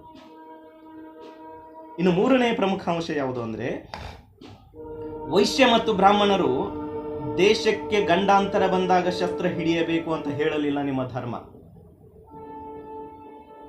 ಪರಕೀಯರು ಆಕ್ರಮಣ ಮಾಡಿದಾಗ ಶತ್ರುವಿನ ವಿರುದ್ಧ ಹೋರಾಟ ಮಾಡಲಿಕ್ಕೆ ನೀವು ಶಸ್ತ್ರಗಳನ್ನು ಹಿಡಿ ಅಂತ ಹೇಳಲಿಲ್ಲ ನಿಮ್ಮ ಧರ್ಮ. ವರ್ಣ ವ್ಯವಸ್ಥೆಗೆ ಅಪಾಯ ಬಂದಾಗ ಅವರು ಶಸ್ತ್ರ ಹಿಡಿಯಬೇಕು ಅಷ್ಟೇ, ದೇಶಕ್ಕಾಗಿ ಅಲ್ಲ. ದೇಶದ ಬಗ್ಗೆ ಮಾತಾಡ್ತಾರೆ ಇವತ್ತು, ದೇಶಭಕ್ತಿಯ ಬಗ್ಗೆ ಮಾತಾಡ್ತಾರೆ, ದೇಶ ಮೊದಲು ಅಂತ ಮಾತಾಡ್ತಾರೆ. ಆದರೆ ಆ ದೇಶಕ್ಕಾಗಿ ಎಲ್ಲರೂ ಹೋರಾಟ ಮಾಡಬೇಕು ಅಂತಕ್ಕಂಥ ನಿಯಮವನ್ನೇ ಹೇಳಿಲ್ಲ ನಿಮ್ಮ ಧರ್ಮ. ಬಹುಸಂಖ್ಯಾತರನ್ನ ಶಸ್ತ್ರ ಹಿಡಿಯುವುದರಿಂದ ದೂರ ಇಟ್ಬಿಟ್ಟಿದ್ದೀರಿ ನೀವು. ಬಹುಸಂಖ್ಯಾತರ ಕೈಗೆ ಶಸ್ತ್ರವನ್ನೇ ಕೊಡಲಿಲ್ಲ. ಬಹುಸಂಖ್ಯಾತರನ್ನ ಮತ್ತು ಆ ಬಹುಸಂಖ್ಯಾತರಿಗೆ ಶಸ್ತ್ರಗಳನ್ನು ನಿಷೇಧಿಸಿದ್ದಕ್ಕಾಗಿ ನಿಮ್ಮ ಧರ್ಮದ ಹೆಸರಿನಲ್ಲಿ ಆ ರೀತಿಯಾಗಿ ನಿಷೇಧ ಮಾಡಿರ್ತಕ್ಕಂಥ ಭಗವದ್ಗೀತೆಯ ಧರ್ಮ ಭಾರತ ದುರ್ಬಲವಾಗಲಿಕ್ಕೆ ಕಾರಣವಾದದ್ದು ಬೌದ್ಧ ಧರ್ಮವಲ್ಲ. ಇನ್ನು ಬ್ರಾಹ್ಮಣ, ವೈಶ್ಯ ಮತ್ತು ಶೂದ್ರರನ್ನು ಹೊರತುಪಡಿಸಿದರೆ 4 ವರ್ಣಗಳಲ್ಲಿ ಬ್ರಾಹ್ಮಣರು ಶಸ್ತ್ರ ಹಿಡಿಯುವ ಹಾಗಿಲ್ಲ, ವೈಶ್ಯರು ಶಸ್ತ್ರ ಹಿಡಿಯುವ ಹಾಗಿಲ್ಲ, ಶೂದ್ರರು ಶಸ್ತ್ರ ಹಿಡಿಯುವ ಹಾಗಿಲ್ಲ. ಈ ಬ್ರಾಹ್ಮಣ, ವೈಶ್ಯ ಮತ್ತು ಶೂದ್ರರನ್ನು ಹೊರತುಪಡಿಸಿದರೆ ಪ್ರತಿಯೊಂದನ್ನು ಬಹಳ ಸೂಕ್ಷ್ಮವಾಗಿ ವಿಶ್ಲೇಷಣೆ ಮಾಡಿ ನಾವು ಅದಕ್ಕೆ ಆಧಾರ ಸಮೇತ, ದಾಖಲೆಗಳ ಸಮೇತ ಅವರಿಗೆ ತಿಳಿಸಿ ಹೇಳಬೇಕಾಗ್ತದೆ ಹೇಗೆ ಭಾರತ ದುರ್ಬಲಗೊಂಡಿದೆ ಅನ್ನೋದನ್ನು. ಈ ಬ್ರಾಹ್ಮಣ, ವೈಶ್ಯ ಮತ್ತು ಶೂದ್ರರನ್ನು ಹೊರತುಪಡಿಸಿದರೆ ಕ್ಷತ್ರಿಯರು ಎಷ್ಟಿದ್ದಾರೆ? 5% 6%. ಇದರಲ್ಲಿಯೂ ಕೂಡ ಈ 5% 6% ಇರ್ತಕ್ಕಂಥ ಕ್ಷತ್ರಿಯರಲ್ಲಿಯೂ ಕೂಡ ಎಲ್ಲರೂ ಯುದ್ಧದಲ್ಲಿ ಪಾಲ್ಗೊಳ್ಳುವುದಿಲ್ಲ. ಕ್ಷತ್ರಿಯರಲ್ಲೇ 50% ಇರ್ತಕ್ಕಂಥ ಮಹಿಳೆಯರಿದ್ದಾರೆ, ಆ ಮಹಿಳೆಯರು ಯುದ್ಧದಲ್ಲಿ ಪಾಲ್ಗೊಳ್ಳುವುದಿಲ್ಲ. ಇನ್ನು ಬೇರೆ ಬೇರೆ ಜನ ಇದ್ದಾರೆ, ಅಲ್ಲಿ ಯುದ್ಧ ಮಾಡ್ತಕ್ಕಂಥ ಶಕ್ತಿ ಇಲ್ಲದೆ ಇರುವವರು, ನಿಶಕ್ತರಾಗಿದ್ದವರು, ಅಂಗವಿಕಲರಿದ್ದಾರೆ, ಮಕ್ಕಳಿದ್ದಾರೆ. ಸೊ ಇವರೆಲ್ಲರನ್ನ ಹೊರತುಪಡಿಸಿದ್ದಾರೆ ಯುದ್ಧ ಭೂಮಿಗೆ ಹೋಗುವ ಕ್ಷತ್ರಿಯರು ಕೇವಲ ಬೆರಳೆಣಿಕೆಯಷ್ಟು ಜನ. ಆಗ ಅವರು ಏನು ಮಾಡಿದರು? ಆ ಬೆರಳೆಣಿಕೆಯಷ್ಟು ಜನ ಏನು ಮಾಡಿದರು? ತಮ್ಮ ಸಾಮರ್ಥ್ಯವಿದ್ದಷ್ಟು ಅವರು ಹೋರಾಟ ಮಾಡಿದರು. ಯಾವಾಗ ತಾವು ಸೋಲ್ತೇವೆ ಅಂತ ಅವರಿಗೆ ಅನಿಸ್ತೋ ಆಗ ಅವರು ಶತ್ರುವಿನ ಜೊತೆ ಅನಿವಾರ್ಯವಾಗಿ ಹೊಂದಾಣಿಕೆ ಮಾಡಿಕೊಂಡರು. ಈ ರೀತಿಯಾಗಿ ಹೊಂದಾಣಿಕೆ ಮಾಡಿಕೊಂಡಿದ್ದರ ಪರಿಣಾಮವಾಗಿ ದೇಶ ಪರಕೀಯರ ಕೈವಶವಾಯಿತು. ಈ ರೀತಿ ಹೊಂದಾಣಿಕೆ ಮಾಡಿಕೊಂಡಿದ್ದರ ಪರಿಣಾಮವಾಗಿ ಭಾರತ ದುರ್ಬಲವಾಯಿತು. ನಾನು ಅವರದ್ದು ತಪ್ಪು ಅಂತ ಹೇಳ್ತಾ ಇಲ್ಲ. ಕೆಲವು ಜನ 85% ಇರ್ತಕ್ಕಂಥ ಶೂದ್ರರು, 3% ಇರ್ತಕ್ಕಂಥ ಬ್ರಾಹ್ಮಣರು, 88% ಆಯಿತು. 5% ಇರ್ತಕ್ಕಂಥ 88 + 5 ಅಂದರೆ 93, 93% ಅಂದರೆ ವೈಶ್ಯರನ್ನು ಸೇರಿಸಿದರೆ 5% ಇರ್ತಕ್ಕಂಥ ವೈಶ್ಯರನ್ನು ಅಲ್ಲಿ ಸೇರಿಸಿಬಿಟ್ರೆ 93% ಜನ ಶಸ್ತ್ರಗಳನ್ನು ಹಿಡಿಯುವ ಹಾಗಿಲ್ಲ. ಉಳಿದಂಥ 7%ನಲ್ಲಿ ಅರ್ಧದಷ್ಟು ತೆಗೆದುಬಿಡಿ, ಮಹಿಳೆಯರಿದ್ದಾರೆ. ಉಳಿದದ್ದು 3%. ಅದರಲ್ಲಿ ಅಂಗವಿಕಲರಿದ್ದಾರೆ, ರೋಗಿಗಳಿದ್ದಾರೆ, ನಿಶ್ಶಕ್ತರಿದ್ದಾರೆ, ಯುದ್ಧ ಮಾಡ್ತಕ್ಕಂಥ ಶಕ್ತಿ ಇಲ್ಲದವರಿದ್ದಾರೆ. ಹೆಚ್ಚು ಕಡಿಮೆ 2% ಜನ. 98% ಜನರನ್ನ ನಿಶಸ್ತ್ರೀಕರಣಗೊಳಿಸಿದೆ ಈ ದೇಶದ ಧರ್ಮ. ಭಗವದ್ಗೀತೆಯ ವರ್ಣ ವ್ಯವಸ್ಥೆ 98% ಜನರನ್ನ ನಿಶಸ್ತ್ರೀಕರಣಗೊಳಿಸಿ ಅವರ ಕೈಯಿಂದ ಶಸ್ತ್ರಗಳನ್ನು ಕಿತ್ಕೊಂಡು ಕೇವಲ 2% ಜನರನ್ನ ಶತ್ರುವಿನ ವಿರುದ್ಧ ಹೋರಾಟ ಮಾಡಲಿಕ್ಕೆ ಬಿಟ್ಟಿದ್ದರ ಪರಿಣಾಮವಾಗಿ ಭಾರತ ದುರ್ಬಲಗೊಂಡಿದೆ. ಬೌದ್ಧ ಧರ್ಮ ಭಾರತವನ್ನು ದುರ್ಬಲಗೊಳಿಸಲಿಲ್ಲ. ಅದಕ್ಕೆ ಮತ್ತೆ ಬೇರೆ ಬೇರೆ ದಾಖಲೆಗಳಿದ್ದಾವೆ. ಅವರು ಹೇಗೆ ಹೊಂದಾಣಿಕೆ ಮಾಡಿಕೊಂಡ್ರು ಅನ್ನೋದು. ಅನಿವಾರ್ಯವಾಗಿ ಅವರು ಹೊಂದಾಣಿಕೆ ಮಾಡಿಕೊಳ್ಳೇಬೇಕಾಯ್ತು. ಯಾಕೆ ಅವರು ಹೊಂದಾಣಿಕೆ ಮಾಡ್ಕೊಂಡಿದ್ದು ತಪ್ಪು ಅಂತ ನಾನು ಹೇಳ್ತಾ ಇಲ್ಲ. ಮೊಘಲರ ಕಾಲದಲ್ಲಿ ನೋಡಿ ಹೇಗಿದೆ, ಅದಕ್ಕೂ ಸಾಕಷ್ಟು ದಾಖಲೆಗಳಿದ್ದಾವೆ. ಮೊಘಲರ ಕಾಲದಲ್ಲಿ ಬಹಳಷ್ಟು ಜನ ಹಿಂದೂಗಳೇ ಮೊಘಲರ ಪರವಾಗಿ ಇತರ ಹಿಂದೂ ರಾಜರ ಪರ ಹೋರಾಡ್ತಾ ಇದ್ರು. ಅವತ್ತು ಮೊಘಲರ ಆಸ್ಥಾನದಲ್ಲಿ ಇರ್ತಕ್ಕಂತಹ ಹಿಂದೂ ರಾಜರುಗಳು ಇತರ ಹಿಂದೂ ರಾಜರುಗಳ ಜೊತೆ ಹೋರಾಟ ಮಾಡ್ತಾ ಇದ್ರು ಅನ್ನೋದನ್ನ ಇತಿಹಾಸ ಹೇಳ್ತದೆ. ಹಳದಿಘಾಟ್ ಯುದ್ಧದಲ್ಲಿ ದಾಖಲೆಗಳನ್ನು ಕೊಡ್ತೇನೆ ನಾನು. Battle of Haldighat. ಆ ಹಳದಿಘಾಟ್ ಯುದ್ಧದಲ್ಲಿ ರಾಣಾ ಪ್ರತಾಪನ ವಿರುದ್ಧ ಹೋರಾಡಿದವನು ಅಕ್ಬರನ ದಂಡನಾಯಕ ರಾಜ ಮಾನ್ ಸಿಂಗ್. ರಾಣಾ ಪ್ರತಾಪನ ವಿಷಯ ಬಂದಾಗ ಅಕ್ಬರ್ ಮತ್ತು ರಾಣಾ ಪ್ರತಾಪನ ಮಧ್ಯದಲ್ಲಿ ಹಳದಿಘಾಟ್ ಯುದ್ಧ ಆಯಿತು ಅಂತ ಹೇಳ್ತೇವೆ ನಾವು. ರಾಜ ಮಾನ್ ಸಿಂಗ್ ಪಿಕ್ಚರ್ನಲ್ಲೇ ಬರೋದಿಲ್ಲ ಅಲ್ಲಿ. ಅಕ್ಬರ್ ಯುದ್ಧಕ್ಕೆ ಹೋಗೋದಿಲ್ಲ ಅಲ್ಲಿ ಬ್ಯಾಟಲ್ ಆಫ್ ಹಳದಿಘಾಟ್ನಲ್ಲಿ. ಹಳದಿಘಾಟ್ ಯುದ್ಧದಲ್ಲಿ ರಜಪೂತ ದೊರೆಯಾಗಿರ್ತಕ್ಕಂಥ ರಾಣಾ ಪ್ರತಾಪನ ವಿರುದ್ಧ ಸೈನ್ಯವನ್ನು ಮುನ್ನುಗ್ಗಿಸಿದವನು ಅಕ್ಬರನ ದಂಡನಾಯಕ ರಾಜ ಮಾನ್ ಸಿಂಗ್. ಅವನು ಕೂಡ ರಜಪೂತನೇ ಆಗಿದ್ದ. ಈ ರೀತಿಯಾಗಿ ಹೊಂದಾಣಿಕೆ ಮಾಡಿಕೊಂಡ್ರು ಅವತ್ತು. ಮಹಾನ್ ಬುದ್ಧಿವಂತ ಅಂತ ಏನು ನೀವು ಬೀರ್ಬಲ್ನನ್ನ ಹೊಗಳ್ತಾ ಇದ್ದೀರೋ, ಆ ಬೀರ್ಬಲ್ ಅಕ್ಬರನ ಪರವಾಗಿ ಅಫ್ಘಾನಿಸ್ತಾನದ ದಂಗೆಯನ್ನ ಅಡಗಿಸ್ಲಿಕ್ಕೆ ಹೋಗಿ ಆ ಯುದ್ಧದಲ್ಲಿ ಸಾಯ್ತಾನೆ. ಬೀರ್ಬಲ್ ಕೂಡ ಅಕ್ಬರನ ಪರವಾಗಿ ಹೋರಾಟ ಮಾಡಿದ್ದಾನೆ. ಉತ್ತರ ಪ್ರದೇಶದ ಬ್ರಾಹ್ಮಣ ಬೀರ್ಬಲ್ ಅಕ್ಬರನ ಆಸ್ಥಾನದಲ್ಲಿದ್ದ, ಅಕ್ಬರನ ಮಂತ್ರಿಯಾಗಿದ್ದ. ಸೊ ಅಕ್ಬರನ ಸಾಮ್ರಾಜ್ಯ ವಿಸ್ತರಣೆಗಾಗಿ ಅಫ್ಘಾನಿಸ್ತಾನಕ್ಕೆ ಹೋಗಿ ಆ ಯುದ್ಧದಲ್ಲಿ ಸಾಯ್ತಾನೆ ಬೀರ್ಬಲ್. ಬೀರ್ಬಲ್ ಸತ್ತ ನಂತರ ಮುಂದೆ ಅಕ್ಬರನ ಇನ್ನೊಬ್ಬ ಹಣಕಾಸು ಮಂತ್ರಿ ಆಗಿರ್ತಕ್ಕಂಥ ರಾಜ ತೋದರ್ಮಲ್ ಅಕ್ಬರನ ಪರವಾಗಿ ಯುದ್ಧಕ್ಕೆ ಹೋಗ್ತಾನೆ. ಇನ್ನು ದಕ್ಷಿಣ ಭಾರತಕ್ಕೆ ಬಂದ್ರೆ ಶಿವಾಜಿ ಮೊಘಲರ ವಿರುದ್ಧ ಹೋರಾಟ ಮಾಡ್ತಿರ್ತಾನೆ. ಪಂಜಾಬ್ನಲ್ಲಿ ಗುರು ಗೋವಿಂದ್ ಸಿಂಗ್ ಮೊಘಲರ ವಿರುದ್ಧ ಹೋರಾಟ ಮಾಡ್ತಿರ್ತಾರೆ. ಇವರಿಬ್ರು ಹಿಂದೂಗಳೇ ಅಲ್ವಾ. ಶಿವಾಜಿ ಹಿಂದೂ ಆಗಿದ್ದ, ಗುರು ಗೋವಿಂದ್ ಸಿಂಗ್ ಹಿಂದೂ ಆಗಿದ್ರು. ಪಂಜಾಬ್ನಲ್ಲಿ ಗುರು ಗೋವಿಂದ್ ಸಿಂಗ್ ಹೋರಾಟ ಮಾಡ್ತಿದ್ರು. ಮಹಾರಾಷ್ಟ್ರದಲ್ಲಿ ಮೊಘಲರ ವಿರುದ್ಧ, ಔರಂಗಜೇಬನ ವಿರುದ್ಧ ಶಿವಾಜಿ ಹೋರಾಟ ಮಾಡ್ತಾ ಇದ್ದ. ಆ ಒಂದು ಸಂದರ್ಭದಲ್ಲಿ ಮೊಘಲರ ಪರವಾಗಿ ಇವರ ವಿರುದ್ಧ ಕ್ಷತ್ರಿಯನಾದಂಥ ರಾಜ ಜೈಸಿಂಗ್ ಹೋರಾಟ ಮಾಡ್ತಾನೆ. ಮೊಘಲರ ಆಸ್ಥಾನದಲ್ಲಿಯೂ ರಾಜ ಜೈಸಿಂಗ್ ಇದ್ದ, ರಾಜಪೂತ ದೊರೆಯಾಗಿದ್ದ. ಹೇಗೆ ಹೊಂದಾಣಿಕೆ ಮಾಡ್ಕೊಂಡಿದ್ರು ಅನ್ನೋದನ್ನು ಹೇಳ್ತಾ ಇದ್ದೇನೆ ನಾನು. ಯಾಕೆ ಮಾಡ್ಕೊಂಡ್ರು ಅನ್ನೋದು ಬೇರೆ ವಿಷಯ. ಯಾಕೆ ಅಂದರೆ ಕ್ಷತ್ರಿಯರಿಗೂ ಕೂಡ ಉಳಿದವರಂತೆ ಬದುಕುವ ಆಸೆ ಇತ್ತು. ಉಳಿದವರೆಲ್ಲರೂ ಆರಾಮಾಗಿ ಜೀವನ ಸಾಗಿಸ್ತಾ ಇದ್ದಾರೆ, ನಾವ್ಯಾಕೆ ಯುದ್ಧ ಭೂಮಿಗೆ ಹೋಗಿ ಸಾಯಬೇಕು ಅನ್ನುವಂಥ ಮನಸ್ಥಿತಿ ಇತ್ತು ಅವರಲ್ಲಿ. ತಪ್ಪೇನಿದೆ ಅದರಲ್ಲಿ? ಕ್ಷತ್ರಿಯರಿಗೂ ಕೂಡ ಉಳಿದವರಂತೆ ಬದುಕ್ತಕ್ಕಂಥ ಆಸೆ ಇತ್ತು. 98% ಜನ ಕೈ ಕಟ್ಟಿ ಕುಳಿತು ಯುದ್ಧ ಭೂಮಿಗೆ ಹೋಗದೇ ಇರುವಾಗ ಈ 98 ಜನರನ್ನ ರಕ್ಷಣೆ ಮಾಡ್ಲಿಕ್ಕಾಗಿ ನಾನ್ಯಾಕೆ ಸಾಯಬೇಕು ಅಂತಕ್ಕಂಥ ಮನಸ್ಥಿತಿ ಅವರಿಗೂ ಬರಲಿಕ್ಕೆ ಸಾಧ್ಯ ಇದೆ. ಈ ಕಾರಣಕ್ಕಾಗಿ ಅವರು ಹೊಂದಾಣಿಕೆಯನ್ನು ಮಾಡಿಕೊಂಡ್ರು. ಆ ಹೊಂದಾಣಿಕೆಯ ಕಾರಣಕ್ಕಾಗಿ ಭಾರತ ದುರ್ಬಲಗೊಂಡಿತು. ಇದನ್ನು ನಾವು ಹೇಳಬೇಕಾಗಿರೋದು. ಇದರ ಪರಿಣಾಮ ಏನಾಯಿತು? ಶತಮಾನಗಳ ಕಾಲ ಭಾರತ ಗುಲಾಮಗಿರಿಯನ್ನು ಅನುಭವಿಸಬೇಕಾಯಿತು. ಇವತ್ತು ಶತಮಾನಗಳ ಕಾಲ ಭಾರತ ಗುಲಾಮಗಿರಿಯನ್ನು ಅನುಭವಿಸಲಿಕ್ಕೆ ಕಾರಣ ಯಾವುದು ಅಂದರೆ ನಿಮ್ಮ ವರ್ಣ ವ್ಯವಸ್ಥೆ. ವರ್ಣ ವ್ಯವಸ್ಥೆಯ ಮೂಲಕ ಭಾರತವನ್ನು ಛಿದ್ರಗೊಳಿಸಿ ಬಿಟ್ಟಿದ್ದೀರಿ. ವರ್ಣ ವ್ಯವಸ್ಥೆಯ ಮೂಲಕ ಭಾರತದ ಸಮಾಜವನ್ನು ವಿಭಜನೆಗೊಳಿಸಿದ್ದೀರಿ. ವಿಭಜನೆಗೊಳಿಸಿ 98% ಜನರ ಕೈಯಿಂದ ಶಸ್ತ್ರಗಳನ್ನು ಕಿತ್ಕೊಂಡಿದ್ದೀರಿ. ಶತ್ರುಗಳು ಆಕ್ರಮಣ ಮಾಡಿದಾಗ ಅವರ ವಿರುದ್ಧ ಹೋರಾಟ ಮಾಡಲಿಕ್ಕೆ ಇವರಿಗೆ ತರಬೇತಿಯೇ ಇಲ್ಲ. ಕೇವಲ 2% ಇರ್ತಕ್ಕಂಥ ಕ್ಷತ್ರಿಯರು ಮಾತ್ರ ಯುದ್ಧ ಭೂಮಿಗೆ ಹೋಗಬೇಕಾಗ್ತದೆ. ಆ ಯುದ್ಧ ಭೂಮಿಯಲ್ಲಿ ಸೋಲುತ್ತೇವೆ ಅಂತಕ್ಕಂಥ ಸಂದರ್ಭ ಬಂದಾಗ ಅನಿವಾರ್ಯವಾಗಿ ಅವರು ಶತ್ರುವಿನ ಜೊತೆಗೆ ಹೊಂದಾಣಿಕೆ ಮಾಡಿಕೊಂಡ್ರು. ಆ ಹೊಂದಾಣಿಕೆಯ ಪರಿಣಾಮವಾಗಿ ಭಾರತ ದುರ್ಬಲಗೊಂಡಿತು. ಹೊಂದಾಣಿಕೆ ಮಾಡಿಕೊಂಡಿದ್ದು ತಪ್ಪು ಅಂತ ನಾನು ಹೇಳ್ತಾ ಇಲ್ಲ. ಎಲ್ಲರನ್ನೂ ನೀವು ಹೋರಾಟದ ಕಣಕ್ಕೆ ಬಿಡದೇ ಇರೋದು, ಎಲ್ಲರನ್ನ ನೀವು ಹೋರಾಟದ ಒಂದು ಯುದ್ಧ ಭೂಮಿಗೆ ಮುನ್ನುಗ್ಗಲಿಕ್ಕೆ ಅವಕಾಶವನ್ನು ಎಲ್ಲರಿಗೂ ಕೊಡದೇ ಇರುವುದಕ್ಕಾಗಿ ಭಾರತ ದುರ್ಬಲಗೊಂಡಿದ್ದು. ಬೌದ್ಧ ಧರ್ಮ ಆ ಕೆಲಸವನ್ನು ಮಾಡಿಲ್ಲ. ಭಗವದ್ಗೀತೆಯ ವರ್ಣಧರ್ಮ ಈ ಕೆಲಸವನ್ನು ಮಾಡಿದೆ. ಇದರ ಪರಿಣಾಮವಾಗಿ ಶತಮಾನಗಳ ಕಾಲ ಭಾರತ ಗುಲಾಮಗಿರಿಯನ್ನು ಅನುಭವಿಸಬೇಕಾಯಿತು. ಜಾತಿ ವ್ಯವಸ್ಥೆಯನ್ನು ಬೌದ್ಧ ಧರ್ಮ ಮಟ್ಟ ಹಾಕಿದೆ. ಜಾತಿ ವ್ಯವಸ್ಥೆಯನ್ನು ಧಿಕ್ಕರಿಸಿದ ಬೌದ್ಧ ಧರ್ಮ. ಅದೇ ಕೆಲಸವನ್ನು ನಿಮ್ಮ ವರ್ಣಧರ್ಮವು ಮಾಡಿದ್ದರೂ ಕೂಡ, ಅದೇ ಕೆಲಸವನ್ನು ನಿಮ್ಮ ಹಿಂದೂ ಧರ್ಮವು ಮಾಡಿದ್ದರೂ ಕೂಡ, ಎಲ್ಲರಿಗೂ ಯುದ್ಧ ಭೂಮಿಯಲ್ಲಿ ದೇಶಕ್ಕಾಗಿ ಹೋರಾಡ್ತಕ್ಕಂಥ ತರಬೇತಿಯನ್ನು ಕೊಟ್ಟಿದ್ದರೆ, ಆ ಒಂದು ಕೆಲಸಕ್ಕೆ ನಿಮ್ಮ ಧರ್ಮ ಅವಕಾಶ ಕೊಟ್ಟಿದ್ದರೆ ಈ ದೇಶದ ಇತಿಹಾಸವೇ ಬೇರೆಯಾಗಿರ್ತಿತ್ತು. ಪ್ರತಿಯೊಬ್ಬರಿಗೂ ಶಸ್ತ್ರಗಳ ತರಬೇತಿಯನ್ನು ಕೊಟ್ಟು, ಪ್ರತಿಯೊಂದು ವರ್ಣಕ್ಕೂ ಹೋರಾಟ ಮಾಡ್ತಕ್ಕಂಥ ಅವಕಾಶವನ್ನು ಕೊಟ್ಟು, ಪ್ರತಿಯೊಂದು ವರ್ಣವು ಶತ್ರುವಿನ ವಿರುದ್ಧ ಹೋರಾಡ್ತಕ್ಕಂಥ ಶಕ್ತಿಯನ್ನು ಅವರಿಗೆ ತುಂಬಿದ್ದರೆ, ಎಲ್ಲರಲ್ಲಿಯೂ ಸಮಾನತೆಯನ್ನು ತಂದಿದ್ದರೆ, ಸಮಾನತೆಯ ಸಿದ್ಧಾಂತದ ಮೇಲೆ ಸಮಾಜವನ್ನು ಗಟ್ಟಿಗೊಳಿಸಿದ್ದರೆ, ಸಾಮಾಜಿಕವಾಗಿ ಭಾರತವನ್ನು ಪ್ರಬಲ ಶಕ್ತಿಯನ್ನಾಗಿ ಮಾಡಿದರೆ ಭಾರತವು ರಾಜಕೀಯವಾಗಿ ಪ್ರಬಲ ಶಕ್ತಿಯಾಗಲಿಕ್ಕೆ ಸಾಧ್ಯವಾಗ್ತಿತ್ತು. ಅದಕ್ಕೆ ನಿಮ್ಮ ಧರ್ಮ ಅವಕಾಶ ಕೊಟ್ಟಿಲ್ಲ. ಒಂದು ವೇಳೆ ಹಾಗೆ ನಿಮ್ಮ ಧರ್ಮ ಅವಕಾಶ ಕೊಟ್ಟಿದ್ದರೆ ಈ ದೇಶದ ಇತಿಹಾಸವೇ ಬೇರೆಯಾಗಿರ್ತಿತ್ತು.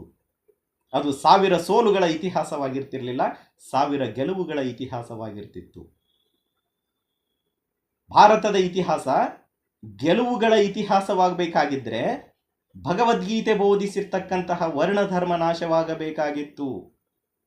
ನಿಮ್ಮ ವರ್ಣಧರ್ಮ ಭಾರತದ ಇತಿಹಾಸ 1000 ಸೋಲುಗಳ ಇತಿಹಾಸವನ್ನಾಗಿ ಪರಿವರ್ತನೆ ಮಾಡಿದೆ. ಬೌದ್ಧ ಧರ್ಮ ಮಾಡಿಲ್ಲ. ಬೌದ್ಧ ಧರ್ಮ ಭಾರತವನ್ನು ಕಟ್ಟಿದೆ, ಭಾರತವನ್ನು ಕಟ್ಟಿ ಬೆಳೆಸಿದೆ, ಭಾರತವನ್ನು ಒಂದುಗೂಡಿಸಿದೆ, ಅಖಂಡ ಭಾರತವನ್ನು ನಿರ್ಮಾಣ ಮಾಡಿದೆ.